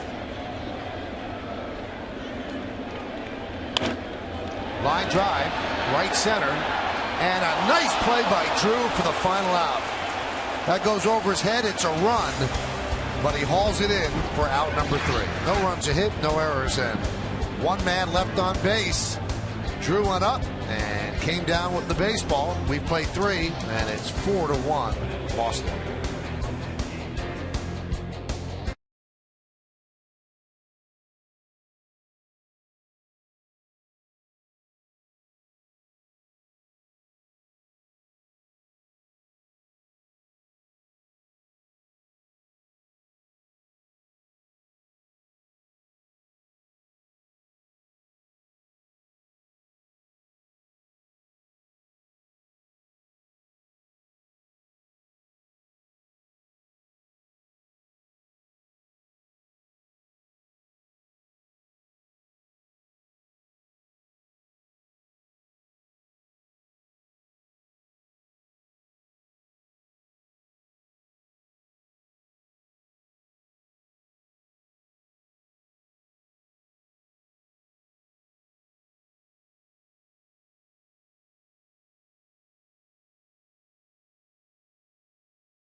Question brought to you by Fiat. Introducing the 2012 Fiat 500. Visit fiatusa.com to find a studio near you. Here's the question. Jonathan Papelbon has 199 saves and 355 relief appearances. Which pitcher made the fewest relief appearances to record 200 saves? Got a good guess for this. Do you? Yeah, I'm going to weigh up. All right, we'll find out at the bottom of the 4th inning. Do I win a Fiat if I think you do. Top of the line, yep. New pitcher for the Yankees is Hector Noesi. He's going to give the Yankees some length here as we move into the middle innings. So Luis Ayala pitched an inning and a third of shutout ball and got a big out in the second with the Red Sox threatening for more bases loaded. You know, I ran into yesterday, Paul O'Neill, former teammate of yours. You can see the numbers on Noesi. Pitched well. This was at the Yogi Berra Golf Tournament yesterday. Andy Pettit was there. Did you? Yeah. Got 9 holes in it. Looks good, right? Looks real good. And I said, any urge at all to come back? He said, I think I've pitched my last game. He said, unless something really weird happens at the end of the year and I have this pull, he said, I think that's it. I'm never going to pitch again. Scudero lines to left field. And he said an interesting thing, though. He said, I miss working. He goes, I'm a young man and I shouldn't be doing nothing. He said, that's what's weird about sports. I'm 39 years old and because of the money I made and where I live, I never have to work. He goes, it's just odd not to work. He said, I like to work. He goes, and there'll be nothing that will ever replace me running out to the mound at Yankee Stadium. He said, but I really like being with my kids. And that, it is funny because there is nothing to replace it. But the funny thing is, and I was laughing with him about it today, is foul ball there is, it's not like you have all this time. It's not like you're just sitting around. You just do different things. He's in his kids' stuff now. He's coaching. He's playing golf. So you're running 24/7. But the importance of the stuff you're doing in your mind is just as important, but it doesn't take the place of pitching a World Series game or a Game 7 in the playoffs in Yankee Stadium.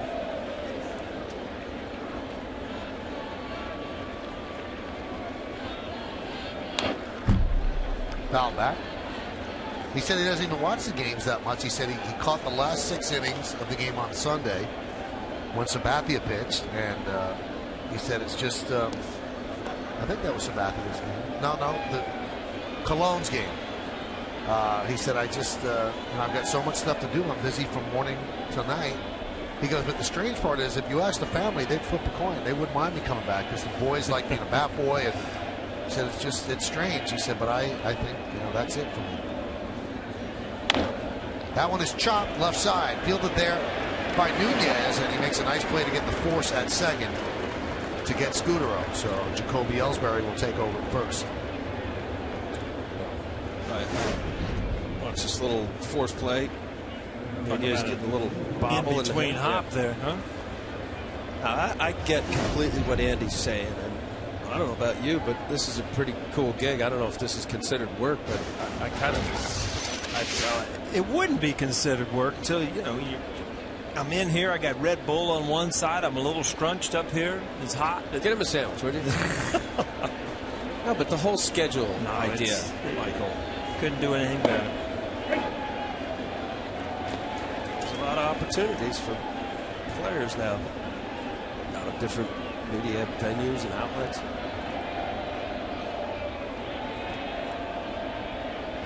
Now check this out, the stat with Pedroia. Pedroia has walked and doubled in a run today. Pedroia has 57 hits this year. 14 of them have come against the Yankees. So he's hitting .560 against the Yankees and .203 against everybody else. He's 14 for 25 against the Yankees.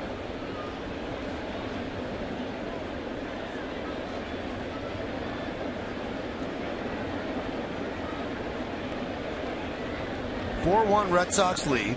Ellsbury with 22 stolen bases leads off first. Still kind of the neat thing about baseball is that, walking down the street, you see an NBA player, you can say, that guy's probably a basketball player, football player, that guy's probably a football player. You cross Pedroia and you don't know the Boston Red Sox on the street, you wouldn't even look twice. But here he is, an ex-MVP. The neat thing about baseball still, if you're a good player, they'll find a place for you. Time is called by Martin to talk with Noesi. Seems like Noesi's paying a lot of attention to Ellsbury because he has 22 stolen bases and maybe diverting his attention away from the batter. Well, and also too, Michael, that comes from the bench. Tony Pena will call a slide step off, throw over, obviously pick off.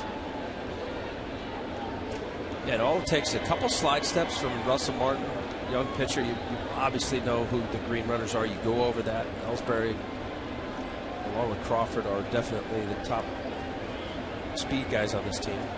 Ellsbury leads with 22 stolen bases in the American League.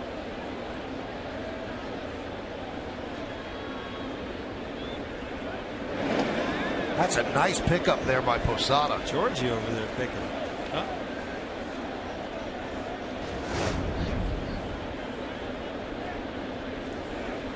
I guarantee when Girardi said, you're going into first, he had to run back and go through his stuff to find that first base glove.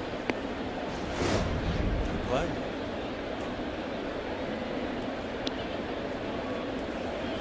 You ever play first, Paul? Yeah, didn't work out real well. When you were with the Reds? I played with the Reds a few guys. I played with the Yankees a couple games. Lost a game down in Florida. Why were you at first? Because they double switched or something, and I ended up at first in extra innings and got one play, threw it into left field, and we went home. It just, for some reason, I looked like a first baseman, but it just didn't work. The whole lefty thing. Pitch out. Oh, you must have been a joy after that game. Well, it's funny because if I would have booted a ball in right field, I really feel bad about it because I'm out there every day working on it. But, I screwed it up. I threw it in left field. I walked in. I'm answering questions. I mean, I didn't feel bad because it's not my position. I did the best I could. I'm not used to making that throw. I was playing with I was, again, making that long toss to the left fielder. It didn't work out. Runner goes. Swung on, missed. Throw to second. Got it. Good throw by Russell Martin. Great throw right here. All of that step off, slide, step, pitch out. Good throw, Russell Martin, right on the money. Robinson Cano barely had to move his glove. Good pitch to throw on fastball down the middle. Perfect throw. Look at this. Threw it right to the glove. Look like Ellsbury trying to knock it out with his hand. 8th time now Ellsbury's been caught. Here's the 2-2. Fouled away. We looked it up, Paul. You played 26 career games at first, 18 starts. Yeah. Not much of a career, is it? Well, that's all you played, but you sprinkled in some other starts.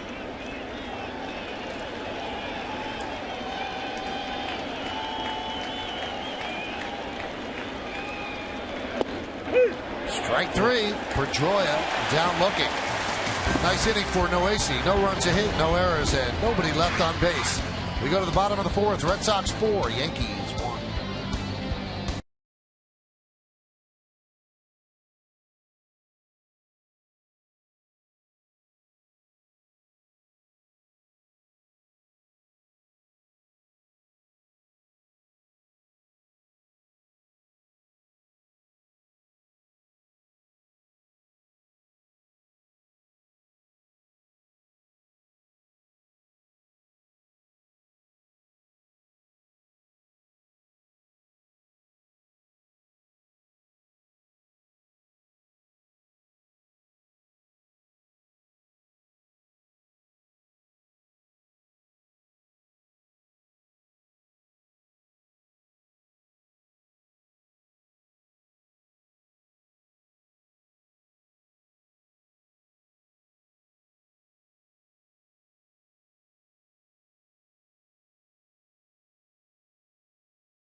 .55 relief appearances. Which pitcher made the fewest relief appearances to record 200 saves? You think you have a guess, Paul? I think it's Eckersley because he went straight to a closer. How about Smoltz? He didn't have 200 saves, did he? Look at that. My fiat will be there tomorrow. Wow, that is impressive. Cool. Tell me, is it in this packet here? No. If it was, I wouldn't have seen it anyway. Oh, that's right. Doesn't look at it. Can I ask you a question now? Do you think it's a good idea to be talking with Twizzlers in your mouth? I was not. It's not a good idea to have him look at you because they come flying. They're projectiles at this point. The 1-0 to switch. There's a base hit up the middle for Nick.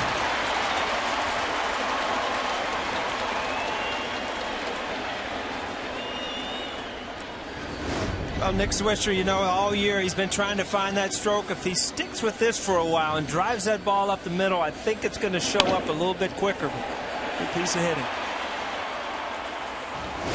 Problem with when you struggle and you get to this point of the season, you want things to happen too quick, and you want bunches to happen, and home runs and RBIs all to come at once.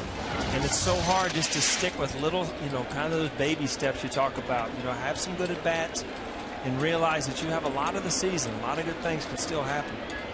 Here's Andrew Jones. Lester with 65 pitches. Foul back to the screen. Stay away from the 5-run homer. Is that what you're talking about? Yeah, and you know, I'm sure you got off to a bad start as a pitcher once in a while, and it just seems like you're digging out of a hole the whole year, and it affects you mentally as much as it does physically, because every time you look up at that scoreboard, every time you walk to the plate, it's just a reminder, and it's kind of like I'm behind and I'm trying to catch up, and it just it eats at you. Off speed, count 0-2. And I would imagine as a pitcher, you know, if you're 3 or 4 games under 500, you're already looking to win 4 in a row to get back to 500. All of a sudden you drop another one, and it kind of snowballs. Well, you know what? I was a believer of the month-to-month breaking up your season. You get about 5 starts as a starting pitcher a month, about 30. Some months you get a start or 2 more, put you in that 32, 34 start range. Swing and a miss. Andrew Jones chases out of the strike zone. He's 0 for 2 with 2 strikeouts. Well, a little aggressive, but I'll tell you what, set up on that previous pitch was a changeup. He was out in front, and now this purpose pitch up in the zone. You see Saltalamacchia wanting that pitch above the letters. Perfect location for an aggressive hitter.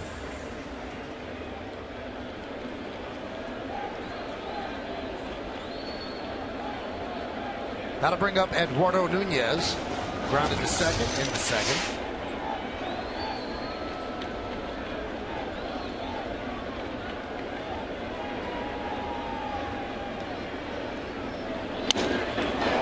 Sounded like a broken bat. Fly ball to left field. Crawford puts it away for the second out. Swisher heads back.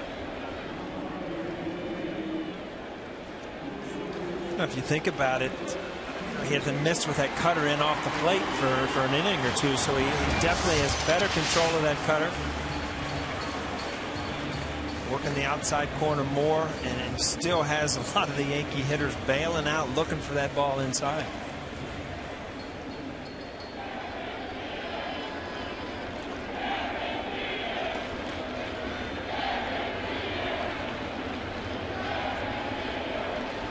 Jeter picked up an infield hit. He's 13 away from 3,000.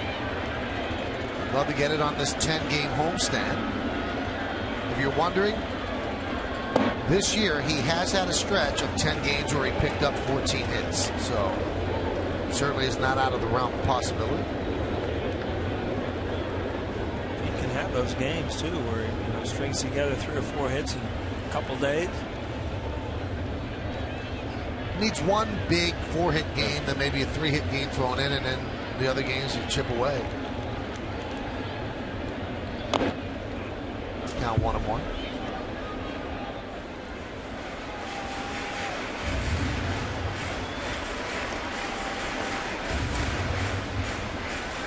When Jeter got his first hit in 1995, it was against the Mariners, and he was standing at first base next to Tino Martinez, who the Mariner first baseman. Just look this up.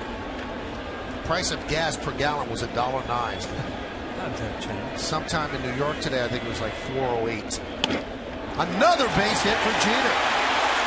So he's 12 away from 3,000. Tino texts me tonight. He's listening. Glad you threw his name out there. Constantino. 12 away from 3,000 with this line drive single. There's that cutter pulling his back elbow in, driving it up the middle enough, getting the barrel of the bat. That Jeter swing, so many hits have happened that way. The thing is, if you try to pull that ball, you'll go right on top of it, and it just, ground out to the shortstop and the third baseman all night long. But he stays with that ball. I mean, probably 2,000 of his hits has been that way, where he's fighting the ball off, driving it up the middle and the other way. Here's Granderson. Yankees a long ball away from tying this game. First and second with 2 outs, bottom of the 4th inning. The quest for 3,000 now stands at 29.88. And there's only one name he's looking at. That's Roberto Clemente, who finished at 3,000 exactly.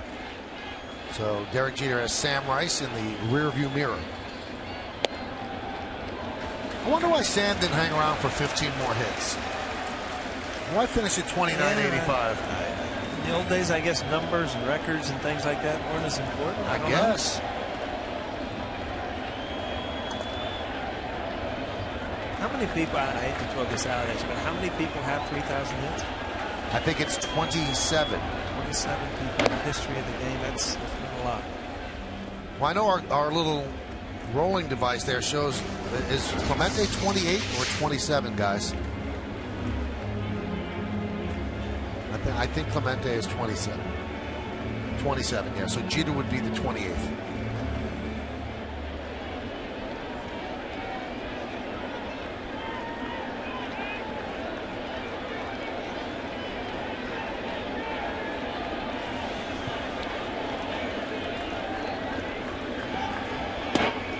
Many people might wonder, well, why did Clemente finish at 3,000? He picked up that hit. Then it was toward the end of that season. It was a game against the Mets. And that was the year, the offseason, where he was killed running a mercy mission to Nicaragua. And that's how his career ended, at 3,000 hits.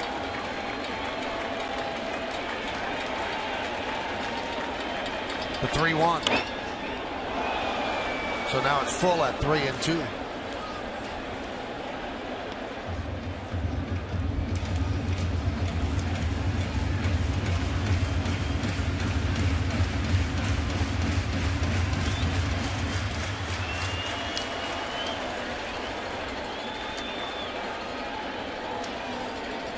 So now the runners will go.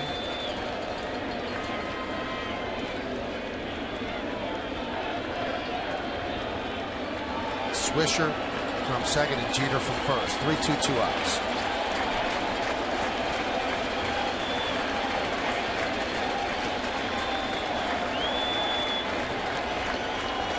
Runners go. They'll do it again. Just looking at the hit leaders here for the 3,000, obviously every person in that club, other than one, Craig Biggio, which he'll be coming up next year, the year after, or in the Hall of Fame.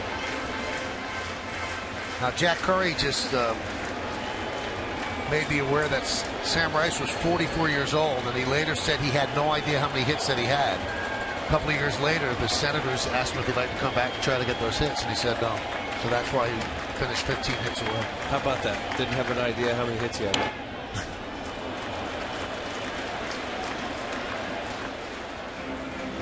There's Sammy, 20 Major League seasons. He was a world champion when the Senators beat the Giants. 322 career average, and he was in the Hall of Fame in '93. He said if there was more media attention, he would have hung around for 3,000. His last game was in 1934. You know it's old when you got that old peasant collar on your uniform. It's either you're going to Catholic school or you got an old uniform on, one of the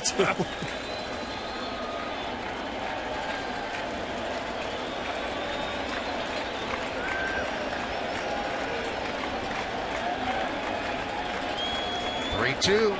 Swung on and missed. Big strike at 96 miles an hour. That's the fastest pitch that Lester has thrown tonight. No runs, 2 hits, 2 left. We go to the 5th.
Up with you, introducing the 10 o'clock news with Brenda Blackman and Harry Martin, starting June 27th. Give us 9 minutes and we'll give you the important news and weather without delay. Or stay longer for more in-depth stories. The 10 o'clock news on My 9 weeknights starting on June 27th.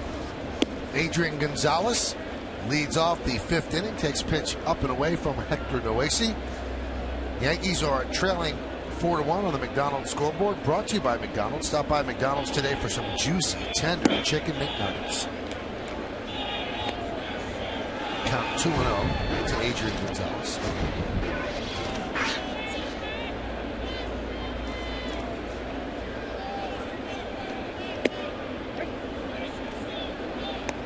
That's how Gonzalez just takes every pitch like, I'm not in trouble. Sooner or later, I'm going to get something I want. No hurry up there. Just a confident hitter. Not a dead pull hitter. We use all parts of the field. Well, here's obviously a smart hitter, great hitter. Gonzalez, he does no history, no essay. Couple fastballs, get behind, look for the release points, see the velocity, movement. Your better hitters absolutely are comfortable hitting with 2 strikes.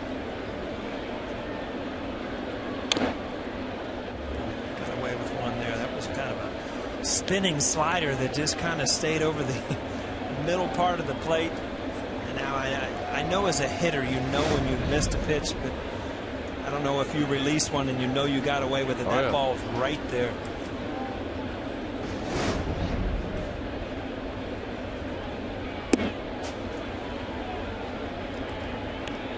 Count now 3-2.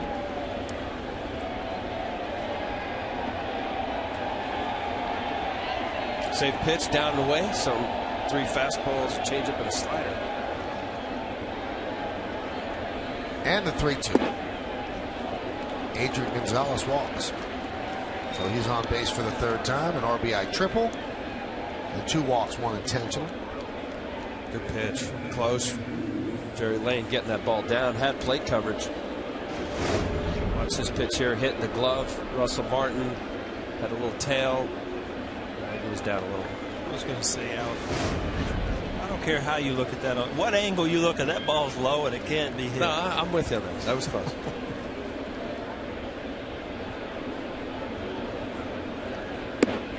Pitch is high. I was wondering, Paul, so let me ask you this. How do you think you did against Leiterlight? Not real good. I didn't Really? like hitting off him, no. Really? I got a couple hits here or there, but not a lot. Well, we've put together a little something just to see exactly how you did Remember that 450 some odd average against Jeter? Yeah. You made up for it against me? I don't know, maybe. Let's take a look. For 21. One of them was a home run. A home run. I remember the home run in Toronto. We got to the playoffs because of that last day. We ended up. Was it the last day of the season? Or the day we had to win every game out. And I remember hitting the home run early off you in the game. Appreciate that. That one's driven to center field. Granderson will put it away. You know, it's funny. You remember certain at bats, and when I did hear about that. They told me the numbers, and they said the home run, and I went right to that. Was it day game? Day game in Toronto. The roof was open. Right center field, home run. Do you want to know how he's so completely lying? He brought those numbers to the truck. He said, I want you to build this. Right. I want you nice when we pictures. Have a little longer in a minute. So what I heard about it. I heard about it.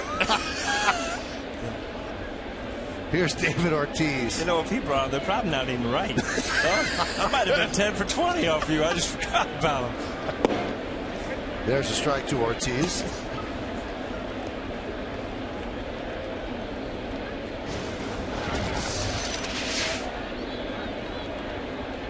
David tonight is 0 for 2. He has a 6-game hitting streak.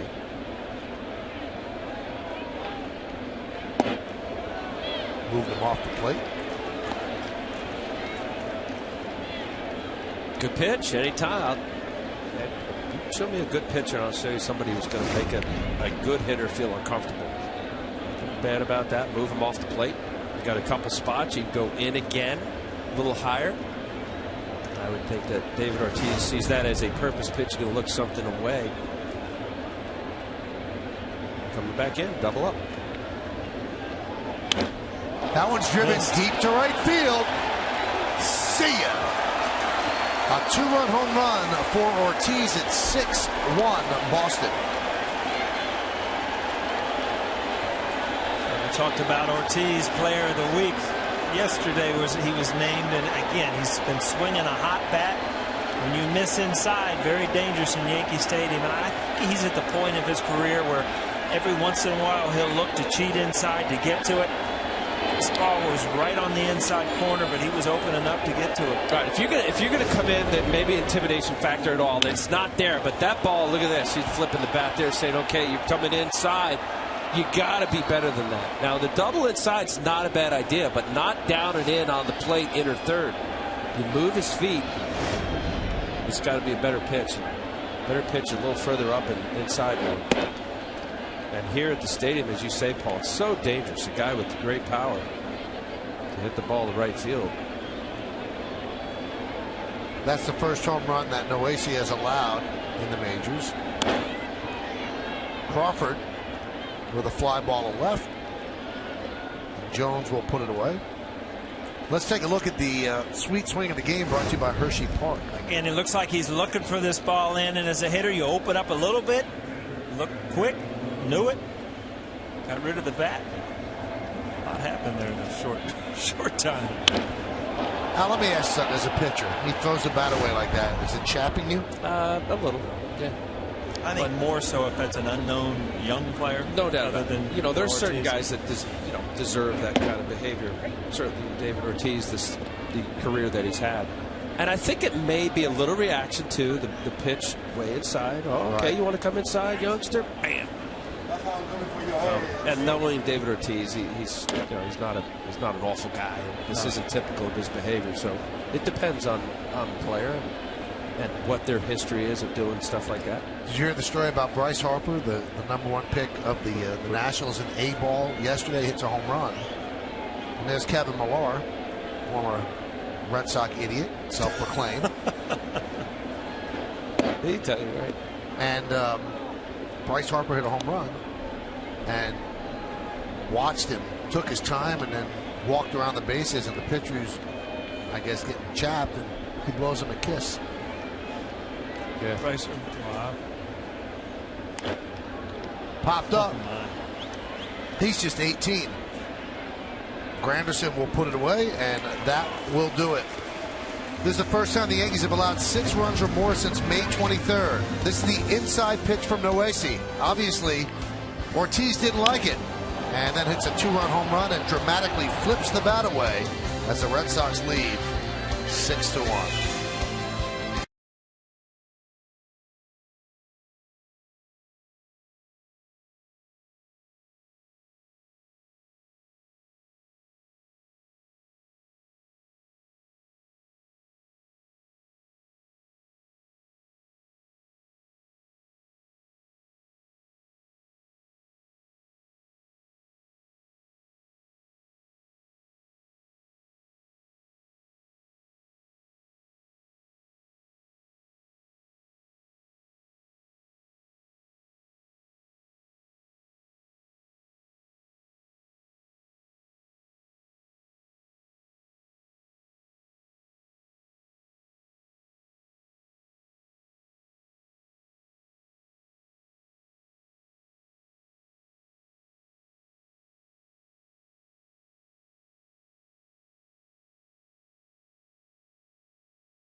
app for your iPhone, iPad, Android, or BlackBerry. Get live audio, pitch-by-pitch tracking, video highlights, and more. Text at bat to 31826 or visit Yankees.com for details. So Lester now has a 6-1 lead.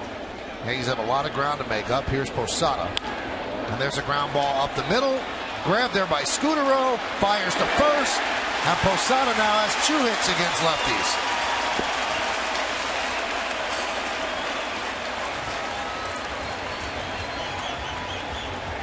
I think Scudero, knowing the runners, as every infielder should, good play to get it, no question about it. I think maybe he was a little bit too long and casual. You saw Posada just barely beating that ball. I think Scudero maybe could have attacked it a little bit more, got up a little quicker. No, that Posada's not the fastest, busting out.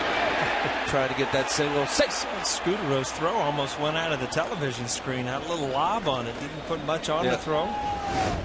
Here's Alex Rodriguez. And there's a strike. The McDonald's scoreboard shows the Red Sox leading 6-1, bottom of the 5th inning here in the Bronx.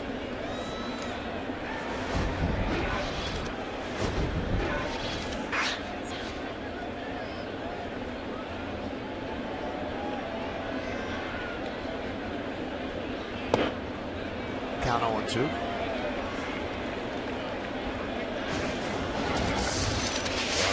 Looks to me, Paul, that Alex is caught him a little bit in between, but knowing that Lester will show that body line cutter in on the hands, but yet aware of that little fastball away as he just missed in his previous at bat. Yeah, it's almost as a hitter, you start guessing with the pitcher. And when you're looking cutter and you start to open that front hip, you're giving away anything but that cutter on the inside corner. Last time up, he did. It looked like he looked for the ball away and almost hit it out to right field. There's some great guess hitters. Tino is one of the best guess hitters I've ever hit. He got that pitch. He was looking for it. He hit it out of the park. Not a lot of guys can guess because you just get what you get. I mean, right there, you just, if you're looking dead fastball. But again, that's the big breaking ball that he saw only the first time in that count. And as a hitter, that's the one that, it just freezes you because you haven't seen it. Well, you know what? Of the right-handers, that's the first one that he threw tonight. Lester did. He's thrown it to Cano and Granderson. That's the tough. That's a curveball. Hand on top, pull it down. The velocity's about 10, 12 miles an hour slower than your fastball. Can't pull the trigger. It's a good pitch. Well, I'm curious. You say guess. What's the difference between guessing and sitting on a pitch? Because I think more guys look for pitches, especially early in the count. I mean, when you look for a pitch, I think you look more location. If I'm looking for a ball inside, I'll look, as I think Ortiz did on his last home run. High drive right field. Drew coming in, and he'll put it away for the second out. And usually when you're guessing, in my mind, you're usually guessing off speed.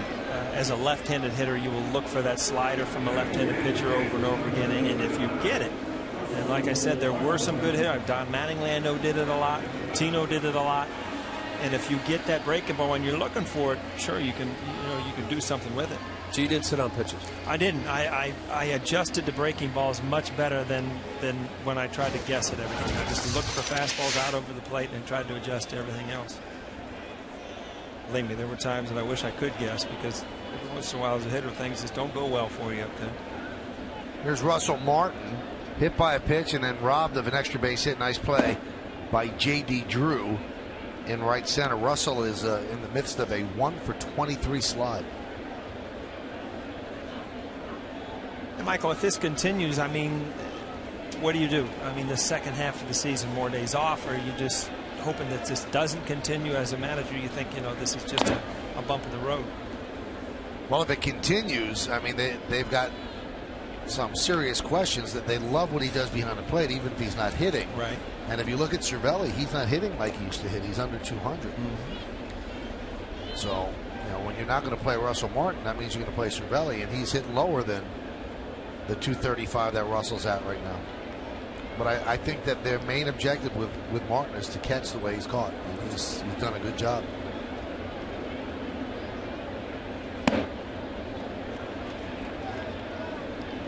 Yeah, I agree with you, Michael. I think with Russell Martin, as good a job as he's done behind the plate, and has absolutely shown spurts of hitting the ball, especially out of the ballpark.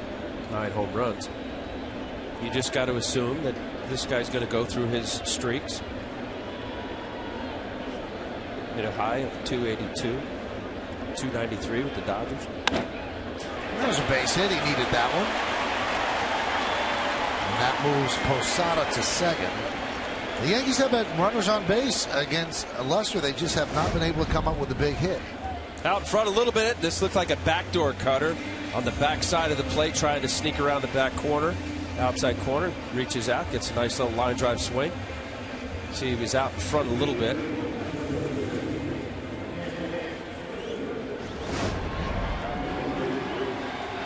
There's the breakdown per inning, 33 in the first, and that leads to the 90 that he has here in the 5th inning. And Al, as you look at those numbers, I mean, it really turned around where he started throwing to the outside part of the plate to the right-handed hitters. I mean, he just did not have that good cutter or control with that good cutter in early in the game. And he's changed, and he's looked much more confident the last 2 or 3 innings. Yankees 1 for 4 tonight with runners in scoring position. They left 7 runners on base over the first 4 innings. They left the bases loaded in the first. They left 2 on in the 4th inning. Now they have 2 on here in the 5th with Swisher at the plate. Nick grounded to third. Nice play by Youkilis in the 1st inning with the bases loaded, then singled to center in the 4th. Nick's numbers are not very good with runners in scoring position and 2 outs. 1 for 23 this year. Lester's always been a good pitcher against the Yankees. 7-1 with a 3.49. Hey, you know, overall he's been a very good pitcher. His career record is 68-27.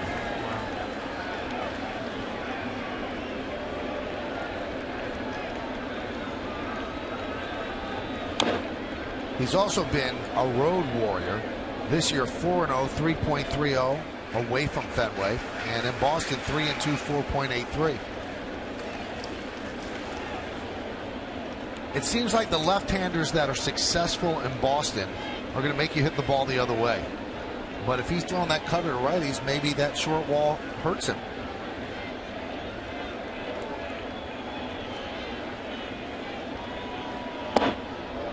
The best type of lefties at Fenway are kind of the Bruce Hurst type. I was just thinking that little change up away. Bobby Ojeda had some good years there. John Tudor, if you remember when he was up there, same thing. That little 2-seamer way, change up, take advantage of that big little triangle out right center field. Yeah, that's a danger, and I think that's a legitimate point, Michael. You throw as many cutters as he does and miss inside. You know, that's a lot of peppered doubles off the wall, the Green Monster. That one is drilled into left center field. It is a base hit. Splits the outfielders, and it goes to the wall. Posada scores. Here comes Russell Martin. He'll score. It's a big 2-run double for Nick Swisher. And the Red Sox now lead 6-3.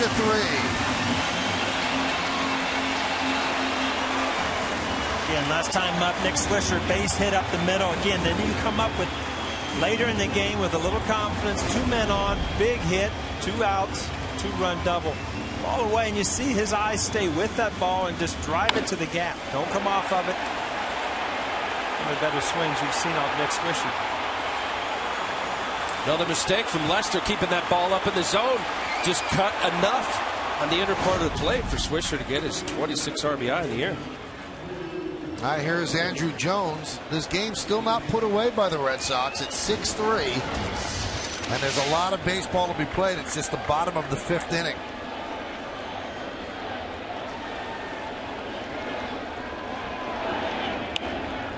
That one's popped up.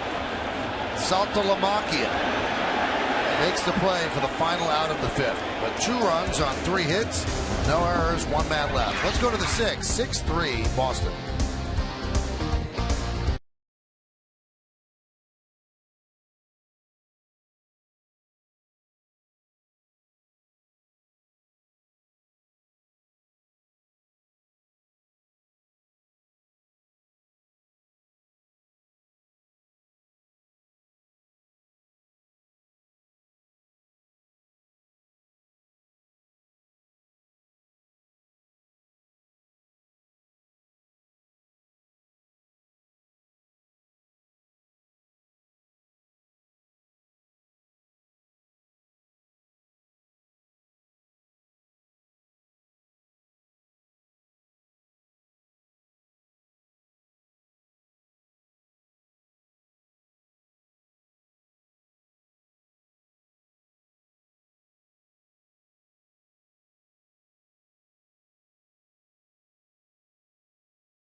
Stadium, and the Red Sox lead 6-3. Hector Noesi, the third Yankee pitcher. Freddie Garcia couldn't get out of the second inning, his second shortest outing ever. Then Luis Ayala, now Hector Noesi. Noesi gave up 2 runs in the 5th inning on a 2-run home run by David Ortiz. J.D. Drew takes a strike. 6-6-0, leading 3-8-0.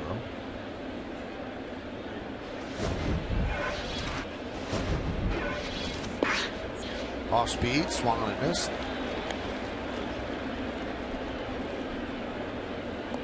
Michael, you talked about J.D. Drew and his troubles at the plate this year, and a lot of the hitting has to do with balance. And you see some of these swings just out of balance, out front, behind the fastball.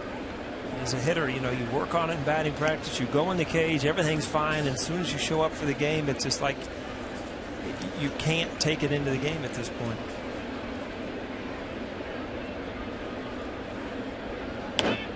Popped up. Look at Russell Martin climbing the top of the wall, but couldn't go into the stands to make the play. Look at that. He's feeling frisky. That's a catcher. Did that for the catchers. I saw that spring training piece on him where he does agility and yoga and all that stuff. Karate. Soft ground ball is short. Nunez just gets Drew. As we move along in the 6th, we'll take a look at the out-of-town scoreboard, brought to you by your tri-state area Volkswagen dealers. Visit VWDealer.com. Well, the Yankees have finished with the amateur draft. They selected 30 players. The first player they took was the 51st pick overall, and it was Dante Bichette Jr. out of Orangewood Christian High School in Florida. And there's something to that name. Obviously, he's the son of Dante Bichette, the former big league ball player. Dante Bichette and Joe Girardi, best friends. So much so that Joe's only son is named after Dante Bichette. Little Dante Girardi is named after Dante Bichette. And Dante Bichette Jr., a third baseman, a lot of power, hit about .640 his senior year. And I was talking to Jack Curry today, who actually saw something on YouTube. He said it almost looks like Dante Bichette's twin, the way he swings, the way he looks. There's a ground ball to short. 2 away as Scudero is retired. And there's a resume on Dante Bichette Jr. Now, Dante Bichette, a 4-time Major League All-Star. He was actually a member of the Little League World Series team from Maitland, Florida in '05. .640 with 10 homers in his senior season. And the 51st overall pick, the first by the Yankees in the 2011 Major League Baseball draft. He's committed to go to the University of Georgia, but actually said on his Twitter account today that this was one of the best days of his life. So maybe the Yankees could get him to play professional baseball.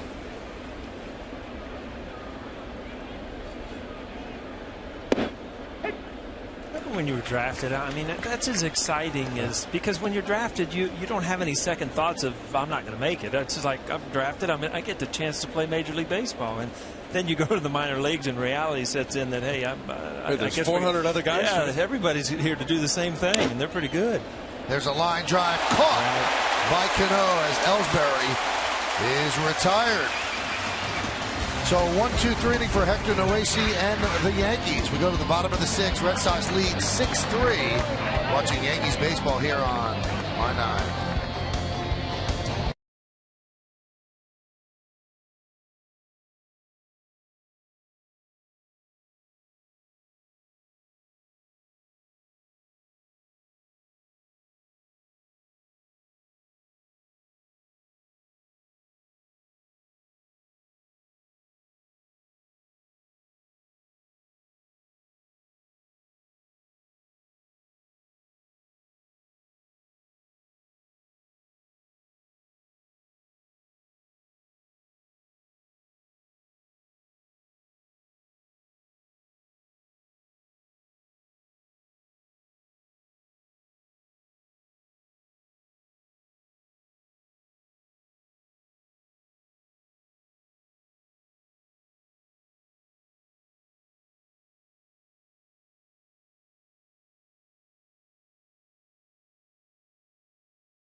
All of that adds up to Red Sox 6 and the Yankees 3 as we go to the bottom of the 6th inning. Eduardo Nunez will lead off.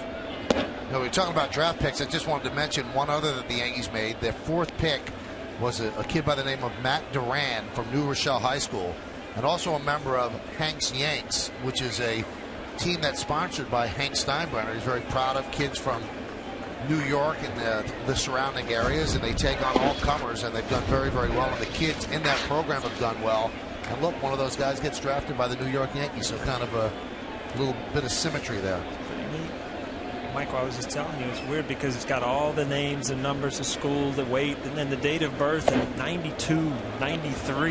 How does that make you feel, Al? Nice and young? I felt old for at least 6 years. No, but I'll tell you. That's when it sunk in about 6 years ago? Yeah, 40. That was the big one, 39-40. But looking at this draft, Michael, of the top 7 picks, high school, 6 of the 7 were high school. You mentioned about Dante Bichette Jr., the 51st pick overall. But I find that this is an organization that's not afraid to, because a lot of times you'll see clubs that high school kids especially will go down in the draft because of signability issue. Those are the top 5 picks overall in the Major League Baseball draft. And Jarrett Cole actually was the Yankee draft pick as a senior coming out of high school. He decided to go to UCLA, and he ends up being the #1 pick in the draft. A right-hander who this year threw 100 miles an hour.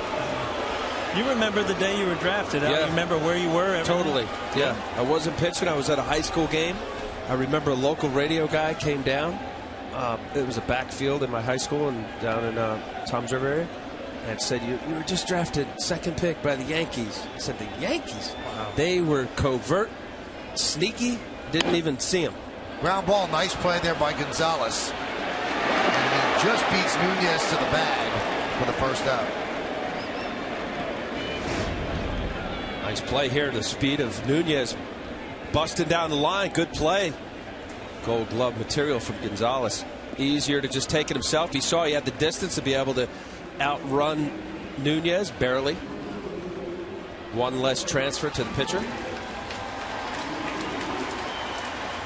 See, he got him by a step.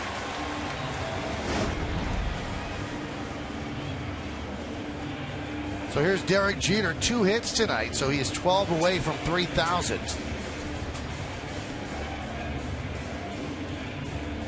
So you were drafted in the 2nd round by the Yankees in '84. Yes. Now, Paul, you were drafted in the 4th round. Both got picked by your hometown teams. Yes. Paul was drafted by the Reds in '81. Did you get a big signing bonus out? For the time. The time, it seemed like a lot now, right? Yeah. That's back when gas was 50 cents a gallon, I remember. You know what? While you were doing the gas thing, I asked Ryan to pull up when you first got your hit. Apparently, gas was higher in 1985 than it was in '93. Really? Yeah. It was more money in '85 than it was in '93.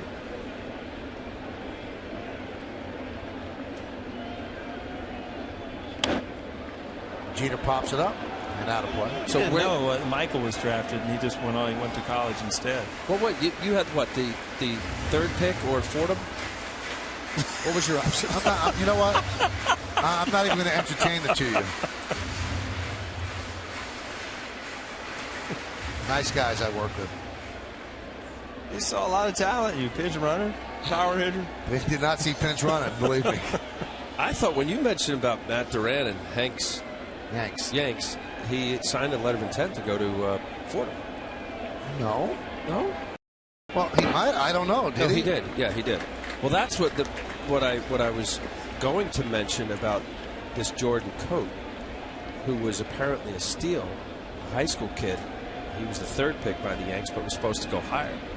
When you have 6 of your top 7 picks of high school kids, you're drafting kids that probably should have been a little higher.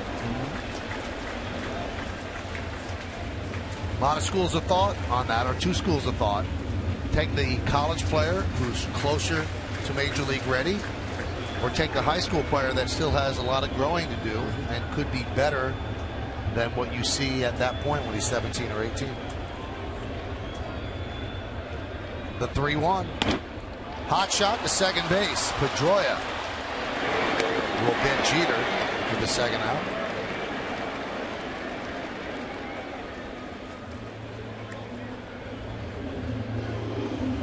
Funny game out. Probably the hardest ball he's hit all night. Pedroia makes a good backhand kind of stab at it.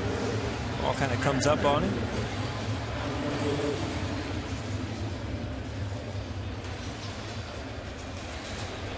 See, Cheat's got a good swing going tonight, kind of inside out, drilling the ball to the right side. He hustles down the line. That ball got stuck in Pedroia's glove a little bit, and he almost beat it out. 107 pitches for Lester here in the 6th inning, and here's Granderson.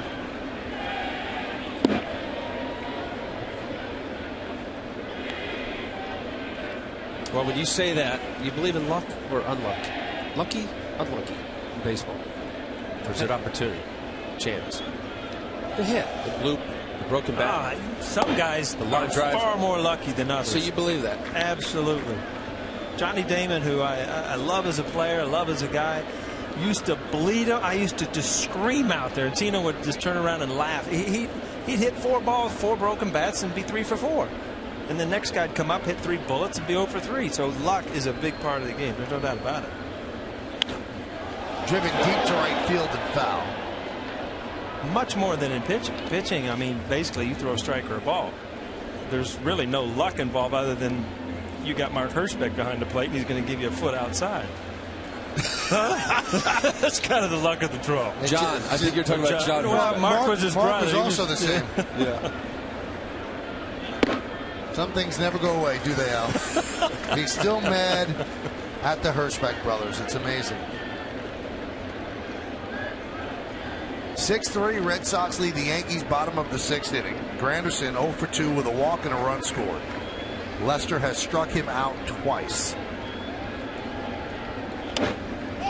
Popped up. Scudero is there, and a 1-2-3 inning for Lester and the Red Sox. Derek still 12 hits away. The Yankees 3 runs away from tying it. We go to the 7th.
Dunkin' Donuts. To get dunked, go to www.getdunked.com. The membership rewards from American Express, the social currency. And by Sands Casino Resort Bethlehem Hotel, now open. Gambling problem? Call 1-800-GAMBLER.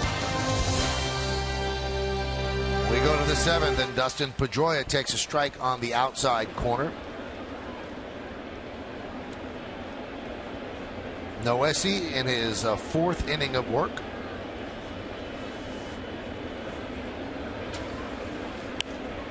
fouled away. Well, so far his only mistake was that fastball in. See the scoreboard brought to you by Fidelity Investments. Turn here, 6-3, Red Sox lead. The importance of when you have a bad start and your starting pitcher to come in and just throw up as many zeros you can, hope your offense chips away. Tap slowly, and Noesi makes the play. One down.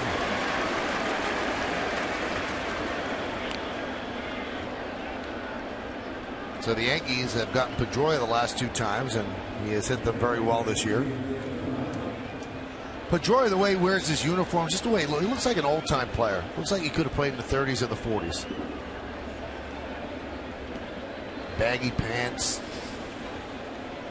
beard. Not a big guy. He definitely fits under the gamer category. Grinder.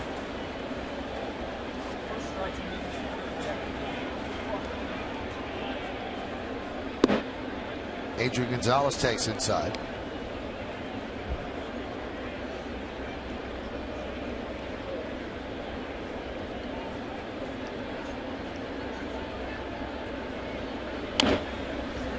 Dribbled slowly to first. Posada. 2 outs.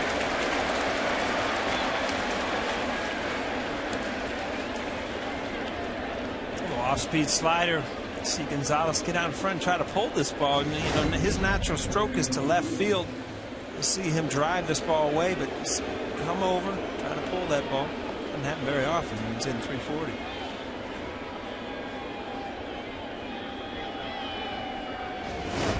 Those are the plays you want as a first baseman when you're not used to playing first. Right there, a little 15 hopper to the little league dribbler.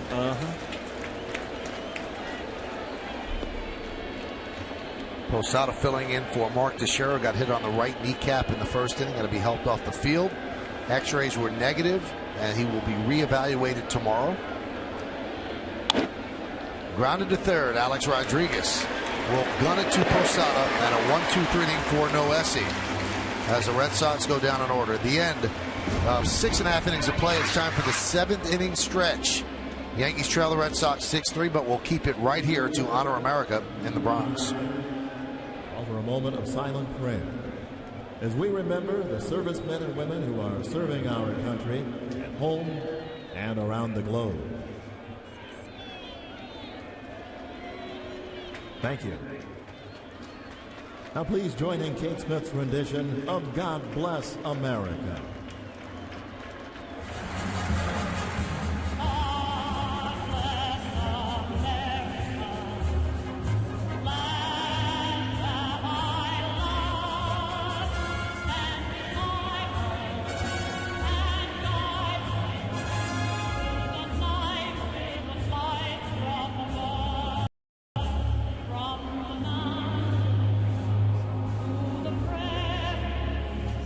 To the old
opportunity to go against one of the weaker aspects of the Red Sox team, and that's their bullpen.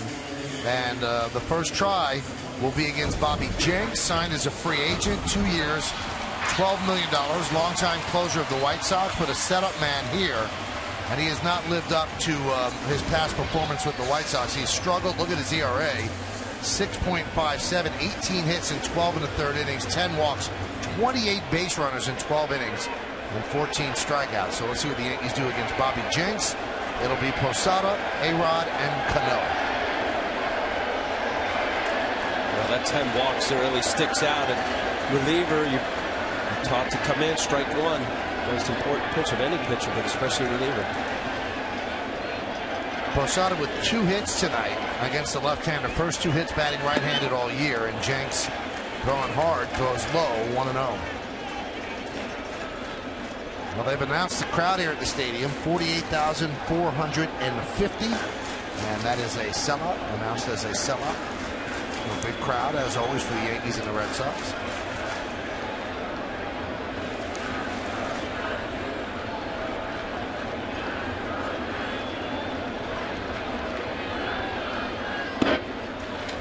Count 2-0.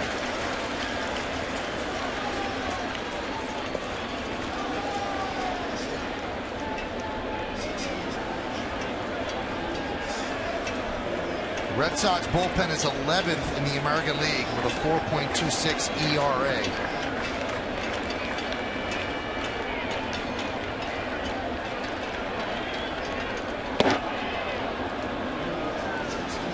Had a right bicep strain.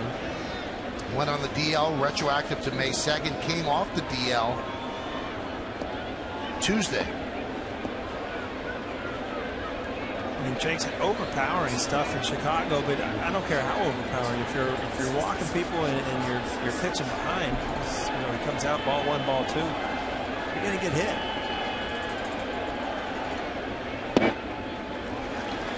Now, one thing that Jenks did with the White Sox is he would bleach his hair almost like white blonde, but he has moved away from that.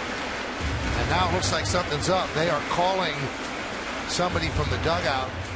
Jenks in some sort of distress. It looked like he was holding his arm funny after the second pitch. Well, Michael, you said the DL time with the bicep. I mean, here we're talking about a guy just a couple years ago, 95 to 100 mile an hour fastball. This is not good here.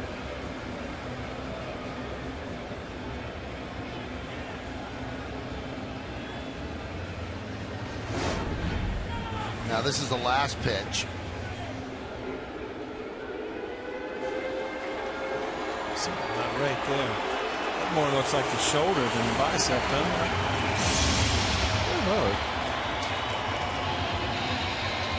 Oh, it's back. It's my back. And he is walking off very, very slowly. So something happened with his back there, and he'll walk off with Francona and the trainer. Red Sox have as much time to get someone ready. An injury, so they'll call the bullpen, and we'll be back in just a sec.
Yankees Universe rookie member and receive a limited edition Derek Jeter bobblehead.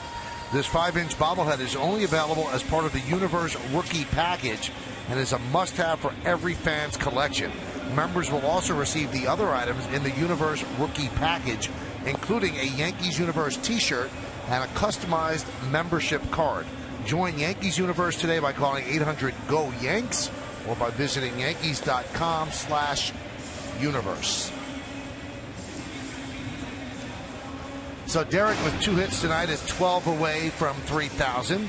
Yankees are trying to get back in this one. They're actually in the game. They're trying to overtake the Red Sox. Red Sox jumped out to a 3-0 lead in the top of the first inning. Freddie Garcia simply did not have it.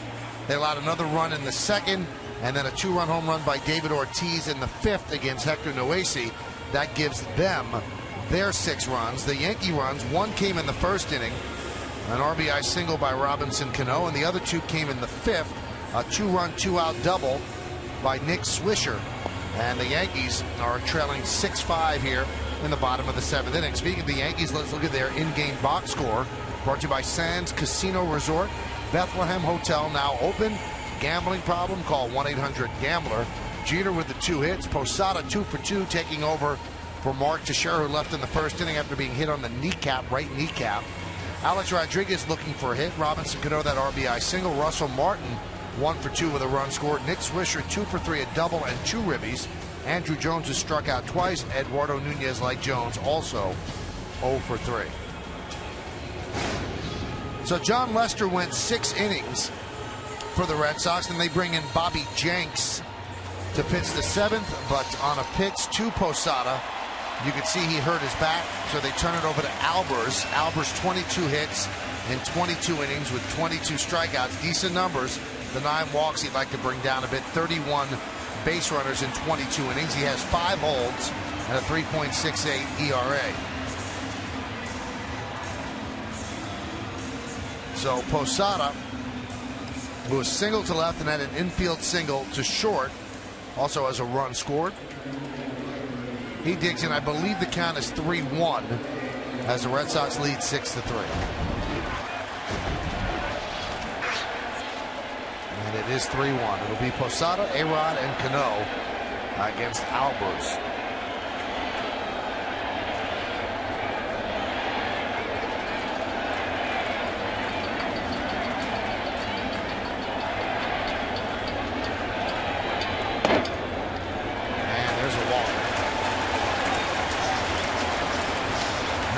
Is charged to Bobby Jenks because he left the 3-1 count. And that'll bring up A-Rod with a runner on first. Matt Albers, there's some history here. He's with the Orioles, signed as a free agent with the Red Sox this winter. Last year, actually 62 appearances, a career high for him while with the Orioles. You know, as a hitter, you come into the game, you're swinging the bat pretty good. You face John Lester and basically have 3 at-bats that you don't want to ride home about. All of a sudden, it's good to see somebody out of the bullpen. Just a different look. That's what I look like, at Alex Rodriguez right here. Rodriguez 1 hit and 8 at-bat against Albers.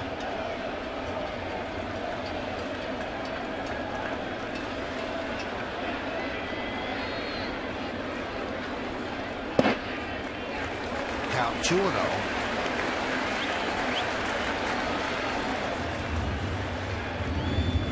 Red Sox have Daniel Bard to pitch the 8th and Papelbon to pitch the 9th.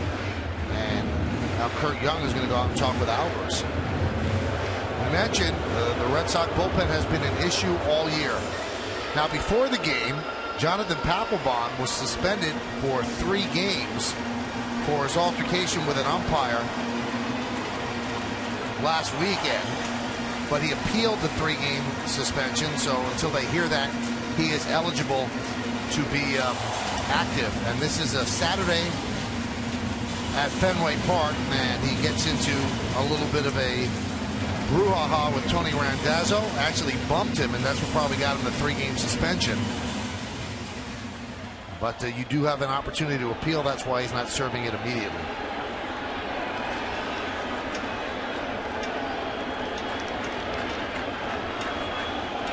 2-0.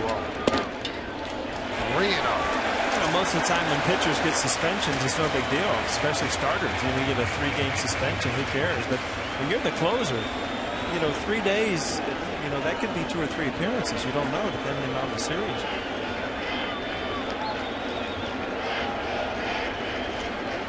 The 3-0. Lays it in there for a strike. Well, for that very reason, Paul, if a starting pitcher ever got a suspension, when they do, it's more than 3 days. It's usually that 6-day suspension. Make sure you miss at least one start. No question, 3 days for a closer. Maybe a couple opportunities, get some saves for your team.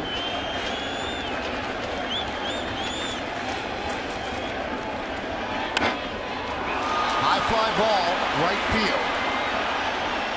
Drew makes the play. 1 out.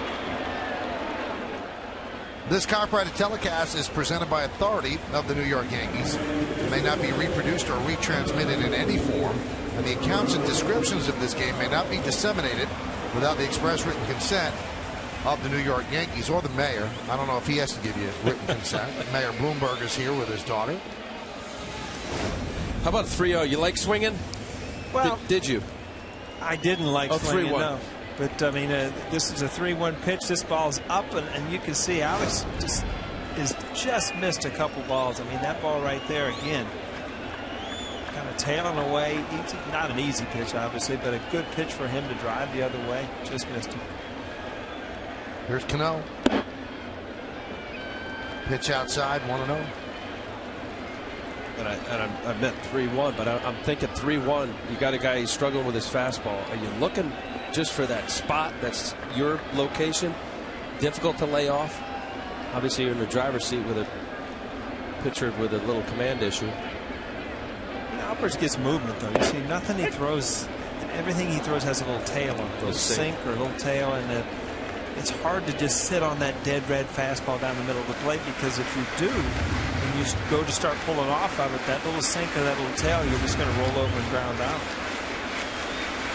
Very disciplined as a hitter when you're thinking, okay, I'm in a hitter's count, I'm going to try to really do something with this pitch. It's very hard to not try to pull that ball, and that's what gets you in trouble when you try to hit home runs. Count 2-1.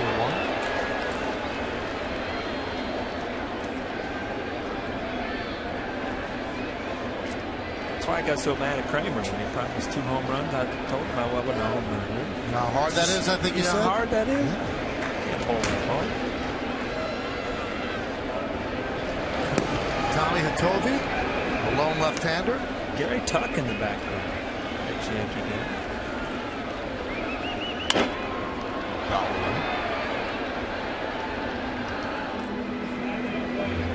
Gary in the windbreaker. Must be a bullpen coach and catching instructor.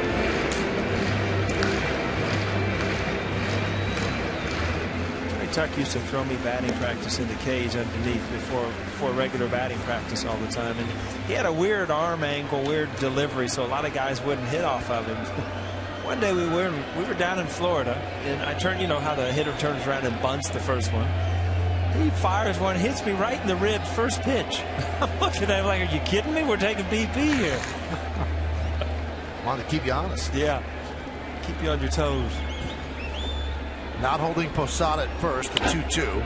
There's a ground ball short. Let's see if they turn 2. There's one on the first double play.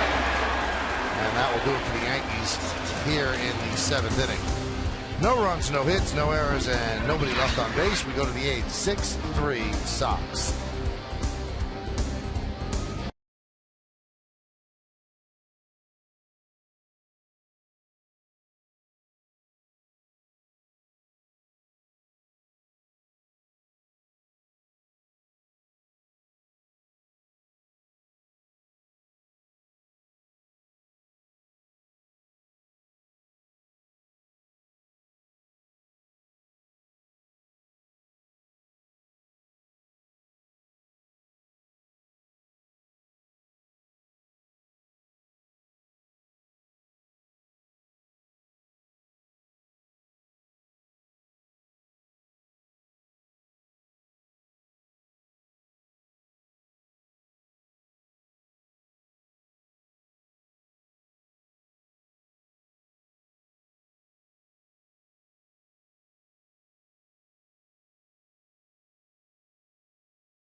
brought to you by Sands Casino Resort, Bethlehem Hotel, now open. And 1 for 4, Jacoby Ellsbury led off with a home run. Pedroia a double, an RBI and a run scored. Gonzalez, 3 ribbies, and David Ortiz a 2-run home run. As we go to the 8th inning, and David Ortiz will lead off against Noesi. Foul back. You know, we were talking about how after hitting the home run and previously being moved back by Noesi, that Ortiz kind of flipped the bat away dramatically. And then we told you the story about young Bryce Harper, the #1 pick from last year's draft, who kind of like threw a kiss to the pitcher as he was rounding the bases. And Hall of Famer Mike Schmidt said, you know what, you can't legislate against that. He said, but what happens is that baseball, the players legislate against it. Yeah. He said that's what stops you. That's what teaches you. You have to let the players take care of that. You can't pass a rule and say you can't do stuff like that. No kissing. Yeah, no kissing from the dugout. You know, the first guys that come to mind when you hear stories of that are, you know, Nolan Ryan, Bob Gibson. I mean, Nolan Ryan, if you got a hit, you sprinted to first base. It just, you walked in, you wouldn't make eye contact. I mean, they would intimidate you there. Roger, Pedro. Yes. Popped up to the shortstop Nunez, playing on the second base side, 1 away.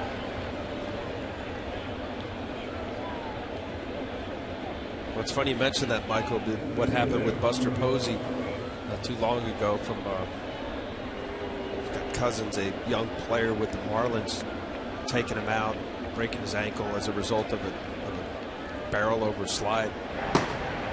People in baseball, or at least the Giants, think, how do you legislate against that? How can you? I mean, some parts of baseball, I mean, that's an exciting play of baseball. I mean, granted, you don't want to see guys like Posey get hurt, but I mean, collisions at the plate have been there for years. Pete Rose, even in an All-Star game, probably, you know, it disrupted Ray Fosse's career, but that's just a play that happens in baseball every so often. So I don't know how you. I mean, when you go to a Little League game, you know that you're not allowed to hit the catcher, but it takes some of the fun away of the old part of the game, of that bang-bang play at the plate.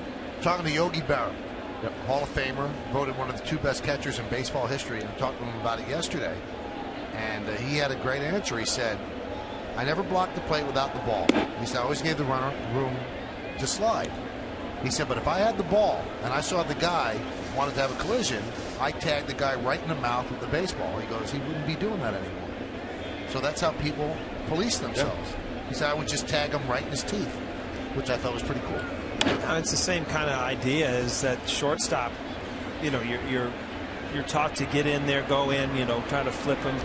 That shortstop will get that ball down so low, and if you don't slide, and in rookie ball I didn't slide, and I got hit right in the forehead. Really? I mean, yeah, it teaches you, and you only get a hit once, and you'll get out of the way because they're taught to protect themselves by the way they release the ball at second base.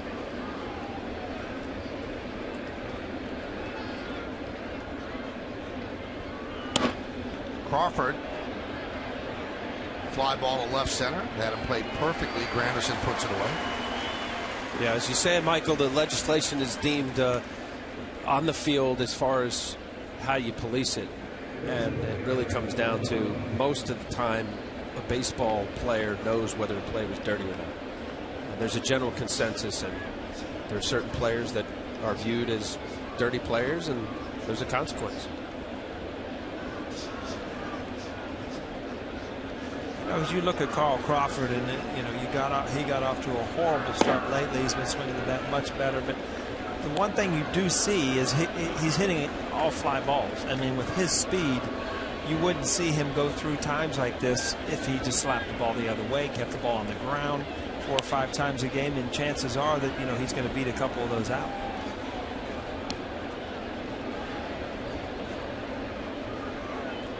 How you make up for speed, and what an asset for any baseball player if you have the ability to put the ball in play, especially on the ground on the left side.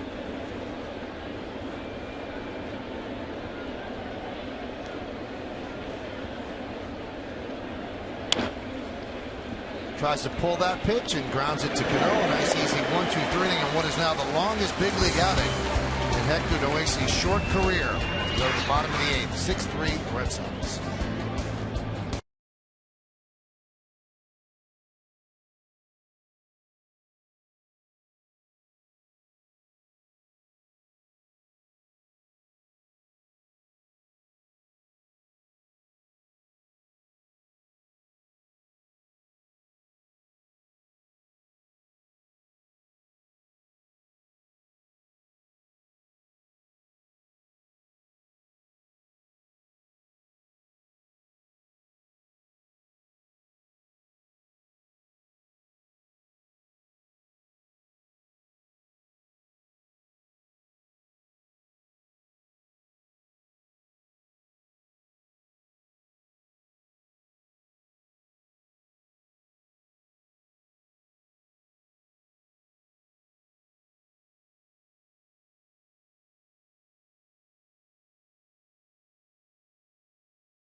Toyota. Which Red Sox player did Yankee fans love to hate the most? Is it A, Carlton Fisk, B, Pedro Martinez, C, Jonathan Papelbon, D, Manny Ramirez, or E, Kurt Schilling? Text A, B, C, D, or E to 70377 or go to my9tv.com. Find out the results right after the game. It's Take on Russ, brought to you by Toyota. Now the Yankees will see the hard-throwing right-hander Daniel Bard. When I say hard-throwing, we're talking upper 90s, sometimes triple digits. 2.97, 20 hits in 30 innings, 30 strikeouts, 7 walks. Great numbers. But he does lose games, 1-4 with a 2.97.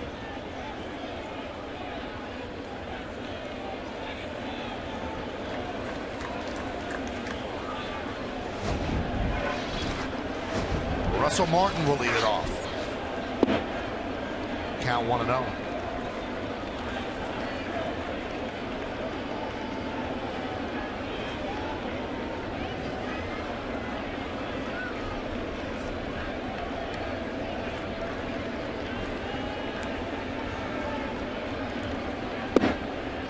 Nasty pitch. Guy who can throw 98 and then he gets that over.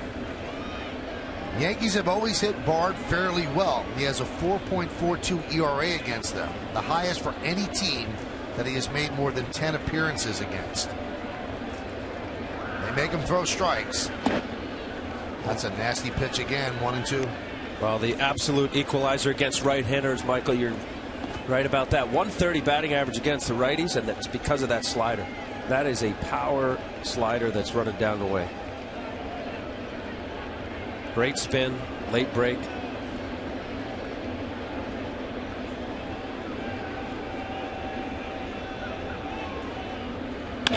Line drive to right field. J.D. Drew makes a play on the run. So Russell Martin hit it right on the screws, but Drew ran it down. This is where those luck things come involved. You do everything you can. You get a 97-mile-an-hour fastball. You barrel it up. You hit it right on the nose. Right fielder's playing you the other way, and that's the frustration I knew a few times. You know, as a hitter, again, you do everything you can perfect, and you're still putting that helmet in the rack. Just laying it in there, Michael. Just nice and easy. Don't want to put a scratch on it. Might need it later. Here's Nick Swisher. Is there any way, Paul, to articulate the difference in hitting against a guy who throws 92 and a guy who throws 98? Well, you're so gauged at 92, 93, and it for some reason there's like this line of 95 and above that everything just seems to be in fast motion, and it just it's a totally different thing. And what's almost unfair is when the guy has that good arm speed to throw 97. Everything else is better too. The breaking ball, the slider, everything. And it just, you know, that's why it's such a gift to be above that like 95 to 97 mark. And it's almost unhittable. Nick Swisher did not run out of the box. He thought that was going to be a foul ball. There was a smattering of boos as Gonzalez caught it close to the line and just stepped on the bag for the second out. Here's Andrew Jones.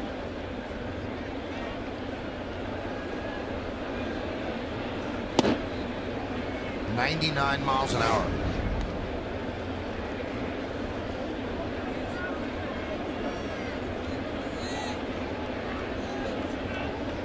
I don't know if he thought it was going to be foul or if he thought it was foul.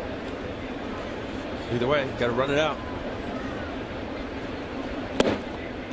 Overpowering Bard is right now.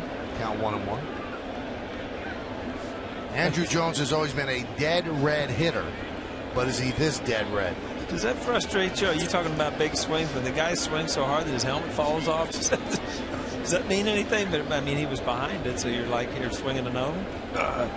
I would probably try another one upstairs in the zone. Maybe it's a loose helmet.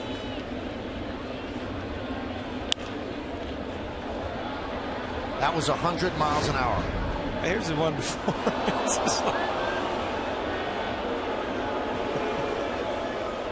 He's always been a big cut, big swing guy. Definitely doesn't get cheated, Andrew Jones.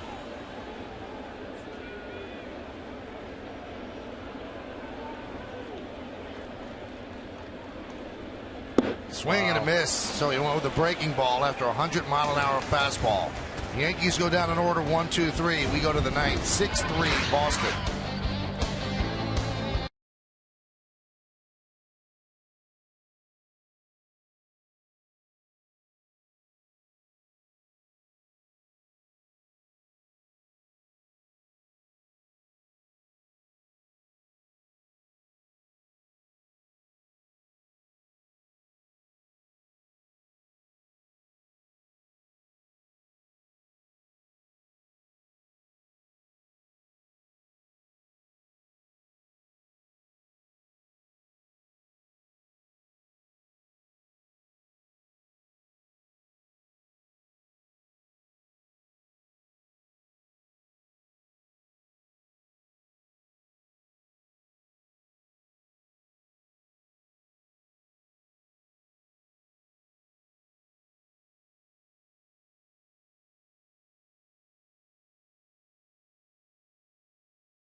He's won 4 rings, but his father told him to go for something far bigger than baseball.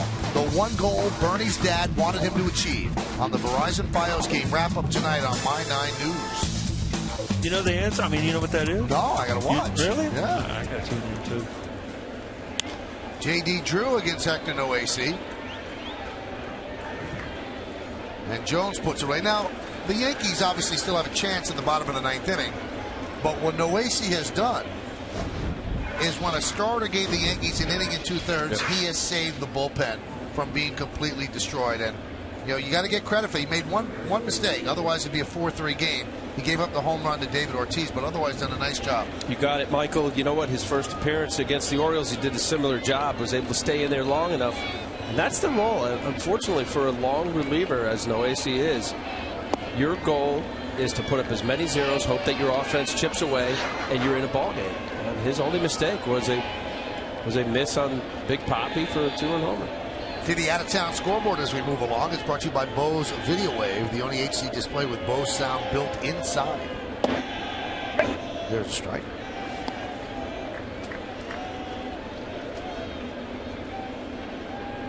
Michael, to go way back to what we talked about, I just got an interesting text. Okay. To go way back to what we talked about earlier in the game, Roberto Clemente got his 3,000 hits on the last game, and then obviously it was in a devastating or tragic plane crash. Yeah. I just got a text that he got his 3,000 hit, and he played one more game, the final game after that, which surpassed Hannes Wagner for the record for the most game plays by a Pirate.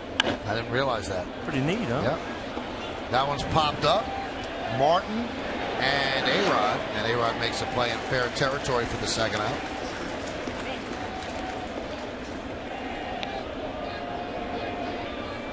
So he did it on the second to last day of the year? Yeah, and by playing in the final game, he surpassed Hannes Wagner. You know what's even weirder than that? By me having something good, that was sent to me by my wife. Somebody must have told her. Neville's a big baseball historian. Wow, there must be nothing on for her that she's going to listen to me tonight, right? Is she in New York with you this time? Absolutely. Well, last time she wasn't. That made me nervous. First and last, huh? Made you nervous? Yeah. Why? Because I was the one that went home alone. I didn't know if you'd be able to get to the airport. I worry about you. I like you. Now you sound like my daughter. She thinks I'm useless.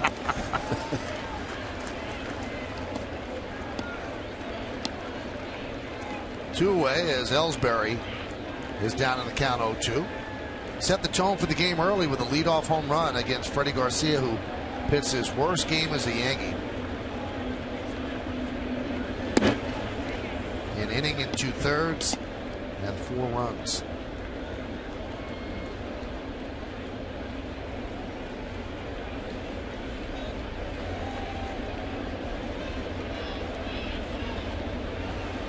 Red Sox missed Ellsbury last year, a variety of injuries, missed most of the season.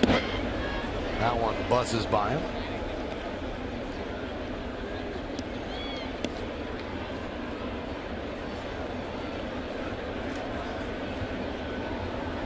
Talking to Dave Magadan, the hitting coach for the Red Sox, is saying that the importance of Ellsbury and Pedroia in front of the 3-4-5, like any lineup, a part of the production from Adrian Gonzalez, Euclid, and Ortiz, even Crawford.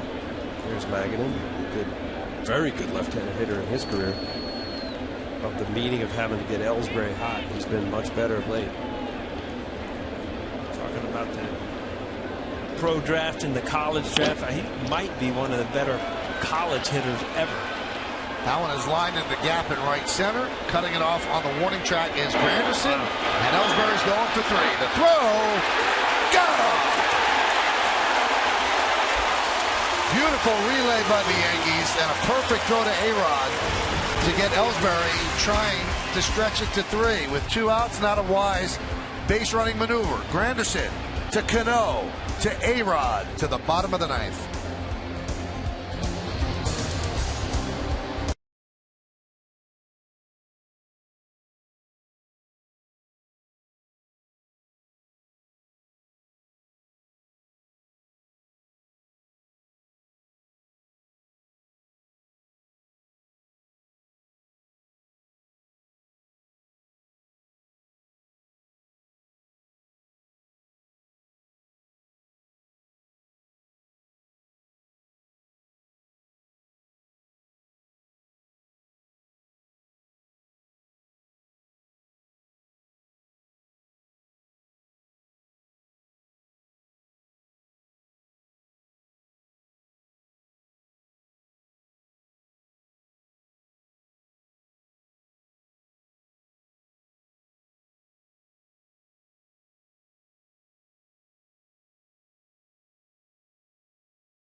Verizon, America's largest and most reliable network.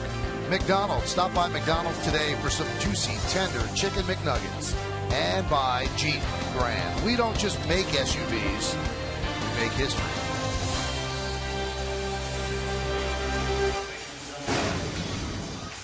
Well, Jonathan Papelbon's going to try to close it out for the Red Sox. He is their closer, and he's looking for his 200th career save.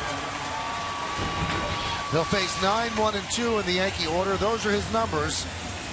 30 base runners in 25 innings, 34 strikeouts in 25 innings, but a somewhat bloated ERA, 4.32. He's now down 11 saves. Now he is going to face a pinch hitter for the Yankees, Brett Gardner. Gardner, this is his 12th pinch hitting appearance in the majors, and he's 2 for 11 in the previous 11 tries. Pitch is high. Yankees need base runners. We told you earlier, Papelbon has been suspended by Major League Baseball for 3 games, but he is appealing that.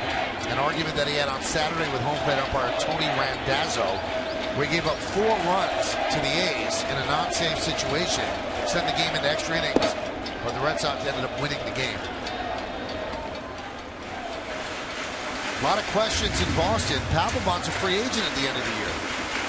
Do they retain him, or do they just give the job to Daniel Bard? I'll tell you what, if you watch last inning, Daniel Bard has the kind of stuff to be a closer. There's no doubt about it.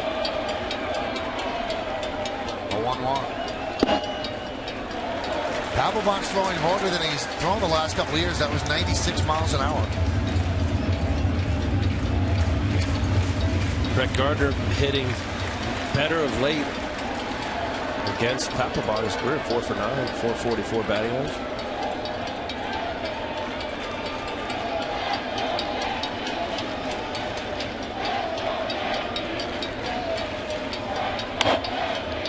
Flashed foul.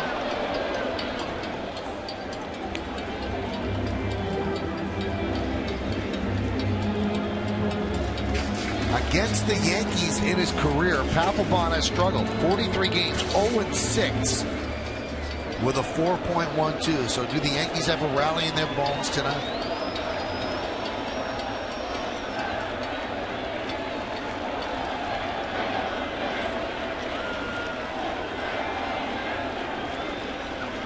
The 2-2. Shattered bat. Ground and foul. I've always wondered if you know as a pitcher how hard it is for a guy to be a good pinch hitter. I mean, do you know how hard it is to turn on a pitch inside? Because pinch hitting, I mean, you would go up there and pitchers with average stuff had great stuff, and pitchers that were good like Papelbon were almost unhittable off the bench. I just didn't wonder as a pitcher if you realize that. Well, I always realized as a pinch hitter, they would hit a fastball. They're looking fastball, and more times than not, you'd see something off speed first pitch. And even though what you just said, I hear you trying to hit a fastball on the inside part of the plate where you've been watching for the last 3 hours isn't the easiest thing to do. But if there's one thing that you're geared for is a heater, especially righty on righty or lefty on lefty. So full count. Gardner pitch hitting for Nunez. On deck is Derek Jeter.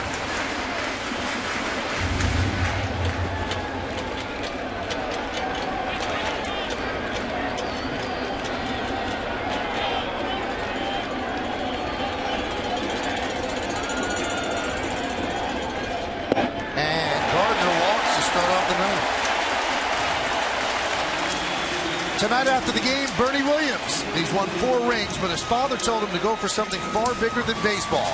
The one goal Bernie's dad wanted him to achieve on the Verizon Fios game wrap-up tonight on My 9 News.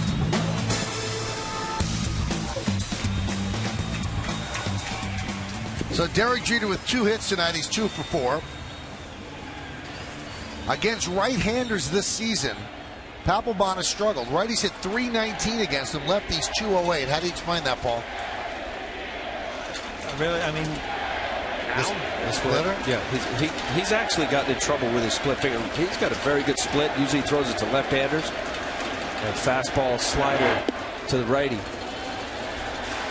I mean, that's a stark difference. Yeah, I mean, he doesn't have a deceptive motion like a sidearm or something that's really going to buckle righties, too. He's right over the top. I mean, granted, he's got great stuff. He's a closer, but he's not going to be, hiding the ball from righties. Derek 6 for 21 lifetime against Papelbon. 12 hits away from 3,000 with 2 tonight. 9 more games to go on this homestand.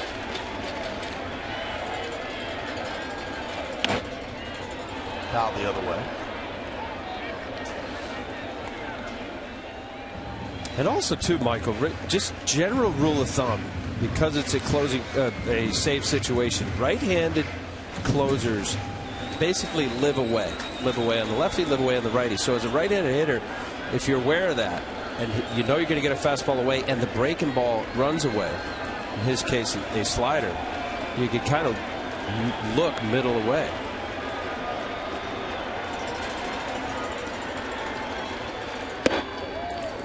Count 2-1. Yankees trying to make it interesting. One more base runner means they bring the tying run to the plate. And if Jeter could get on, the tying run would be Curtis Granderson, who has 17 home runs. Now, over his last 6 appearances, Papelbon sporting an 11.81 ERA. And this is what he did against Oakland before he got thrown out by Tony Randazzo, leading to a 3-game suspension.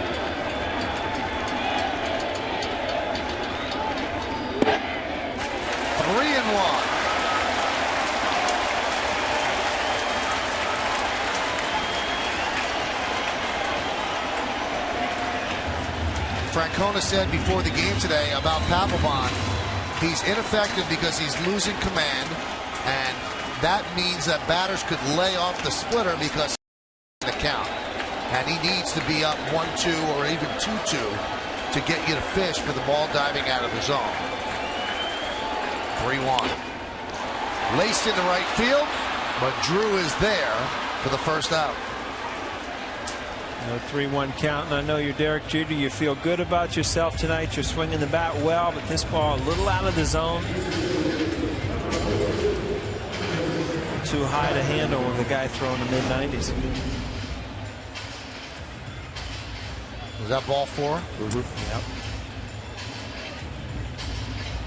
You can see Jeter's body language trying to get that ball down. But Drew, a good right fielder, put it away. So Derek, unless the Yankees tie the game, will finish at 2 for 5, the first game of this 10-game homestand. And that's going to bring up Curtis Granderson. Curtis is 0 for 3 tonight with a walk and a run scored.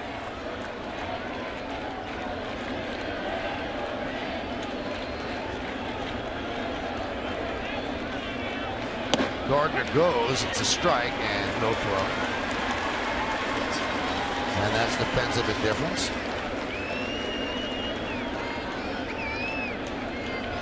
Yankees 3 runs down here in the bottom of the 9th. They've been looking up since the top of the first inning. Red Sox jumped out to a 3-0 lead.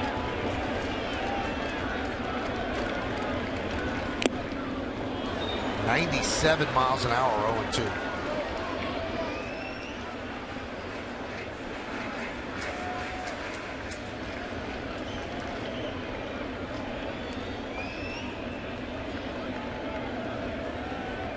Straight challenge right there from Papelbon. Good fastball hitter. Granderson 4 for 15.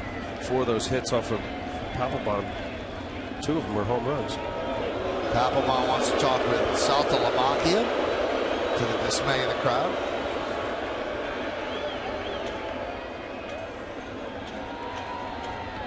With the runner at second base, clearly Papelbon wants Saltalamacchia to be on the same page. There's nothing more frustrating than shake, shake, shake to the pitch you want. That might even been, this is what I want to do on this pitch. If there's another pitch, go to this next pitch selection.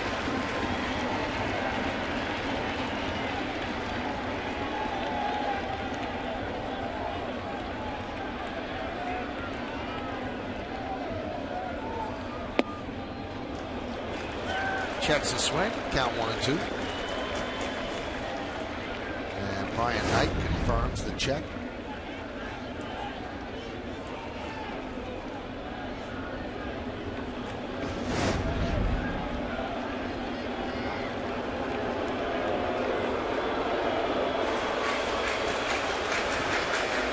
Three heaters busting in on the hands. Paulie, you looking fastball in, protect him? You know what? With a guy that throws this hard, you're just trying to put the ball in play. You know, you hate to get into this position, but you got to dig in there and figure out that if you put it in play, you've got a chance. Obviously, you want to keep the ball down because up in the zone, he's tough because of his velocity. Swung on and missed, and Granderson strikes out for the 3rd time tonight. And the Yankees are down to their final out. He just came right at him. All 4 pitches. Got ahead, elevated in on the inner third, and then good life. 96-mile-an-hour fastball from Papelbon just coming right at Granderson. can buy him. You know, in recent years, we've seen Papelbon throw 93, 94. If he's throwing 96, 97, he doesn't have to rely on that splitter. I mean, that's plenty enough to get people out. Here's Posada, 2 for 2 with a walk after taking over for the injured Mark Teixeira. Teixeira got plunked on the right kneecap on a cutter by John Lester in the first inning. Had to be helped off. X-rays negative. They will reevaluate tomorrow. Posada against the Red Sox, 2 for 12. Against Papelbon, I'm sorry. To me, I look at that first pitch. I mean, Jorge Posada is doing anything he can to get on. You've just blown a guy away with fastballs, and you start this guy out with a split finger in the dirt. That sometimes kind of makes you scratch your head if you're the pitching coach.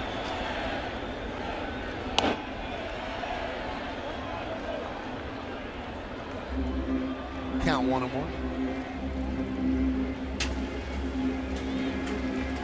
Well, you know what? The numbers that Michael just said, Posada against Papelbon, 2 for 12. You have a history, obviously 12 at-bats. There's been success.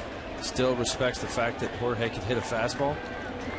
There's a guy that throws, what, mid-60s? And a guy that throws about 93. They'll match up tomorrow night. A.J. Burnett, Tim Wakefield. It's Tim Wakefield, the knuckleball specialist. That's why he's in. Yeah, I think he can throw his best one about mid-60s, huh? You guys are not that much older than him. He's 44 years old. He's still living the life out there, just throwing knuckleballs in there.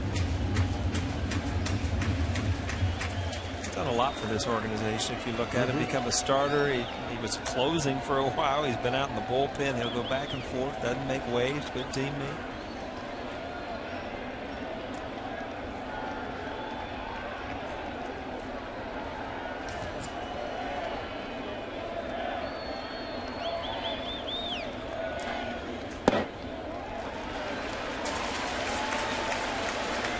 3-1 count here. I think you have to take a pitch here. I know as a hitter you hate to take it, but you got A-Rod on deck who's a tying run. Got to make him throw 2 strikes.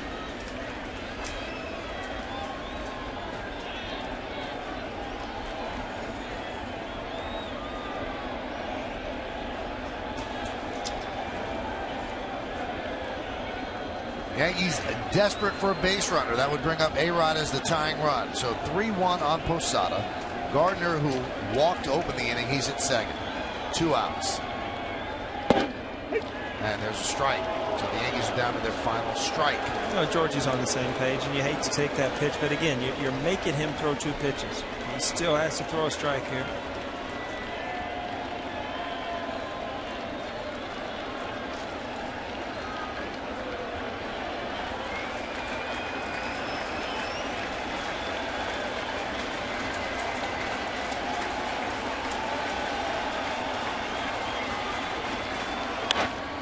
Served into left field. It's a base hit. Gardner around third. He'll score. How about Posada? Coming off the bench in the first inning, he has 3 hits. There's an RBI single, and the Yankees are still alive. Again, nothing more than putting the ball in play here. Great piece of hitting by Jorge. Ball kind of tailing away. Stay on it. Slap it the other way. Once in a while as a player, when you're not planning on playing, you kind of relax, and all of a sudden you're put in, and before you know it, you've had 3 or 4 good at-bats because you didn't over-prepare, you didn't mentally get into the game, and you just show up and play. May 17th of last year, Alex against Papelbon. A game-winning blow. That was game tying at the time. Chris Dickerson will pinch run for Posada. Dickerson takes off. Ball foul back. That's 97 right there down the middle. I'm going to challenge you. I got to get ahead. I don't want to get in a position. A lot of the plate still. 97 with a little movement. 4 hits against Papelbon. 2 of them home runs. 1 in the rain at Fenway Park, and the one we just showed you. Alex has good power the other way, and that's what he might want to do against Papelbon.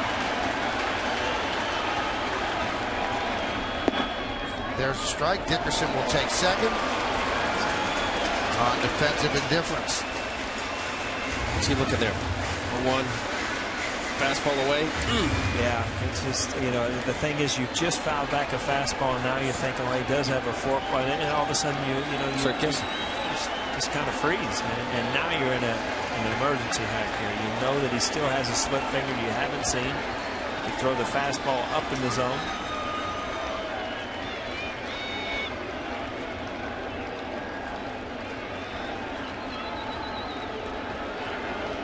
Red Sox a game behind the Yankees in the East. They lead 6-4. Bottom of the 9th inning, runner at second, 2 outs. The cleanup hitter Alex Rodriguez at the plate.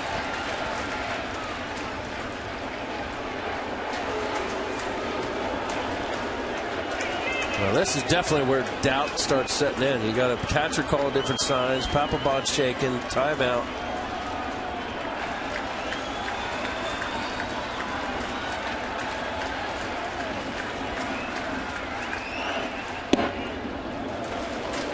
An off-speed pitch inside 1-2. No split finger. Backed up on him.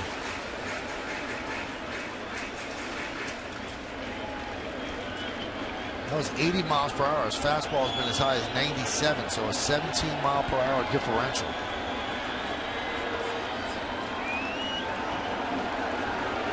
Saltalamacchia going through the signs.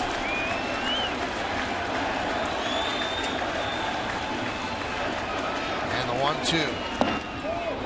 2-2. Cano on deck.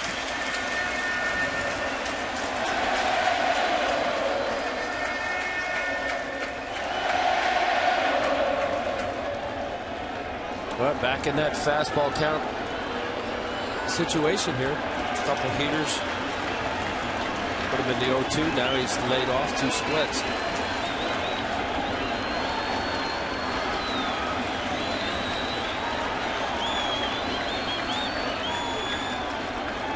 And the 2-2. Swing and a miss. 97 miles an hour. And the Red Sox win 6-4. So Alex Rodriguez strikes out for the final out of the game. Yankees score 1 run on 1 hit and 1 man left. And he challenged him, and Alex just swung through. Good fastball. Papelbon. Couple fastballs. Alex swung at 1, took 1, and there you see the defensive swing. Good fastball from Papelbon. Good stuff tonight. Didn't throw a fastball below 95 miles an hour, right at 96, 97. David Ortiz with a big home run, a 2-run shot, the difference in the game. The Yankees have now lost 6 of 7 to the Red Sox this season. They lose this one 6-4. There's essentially a tie now atop the AL East.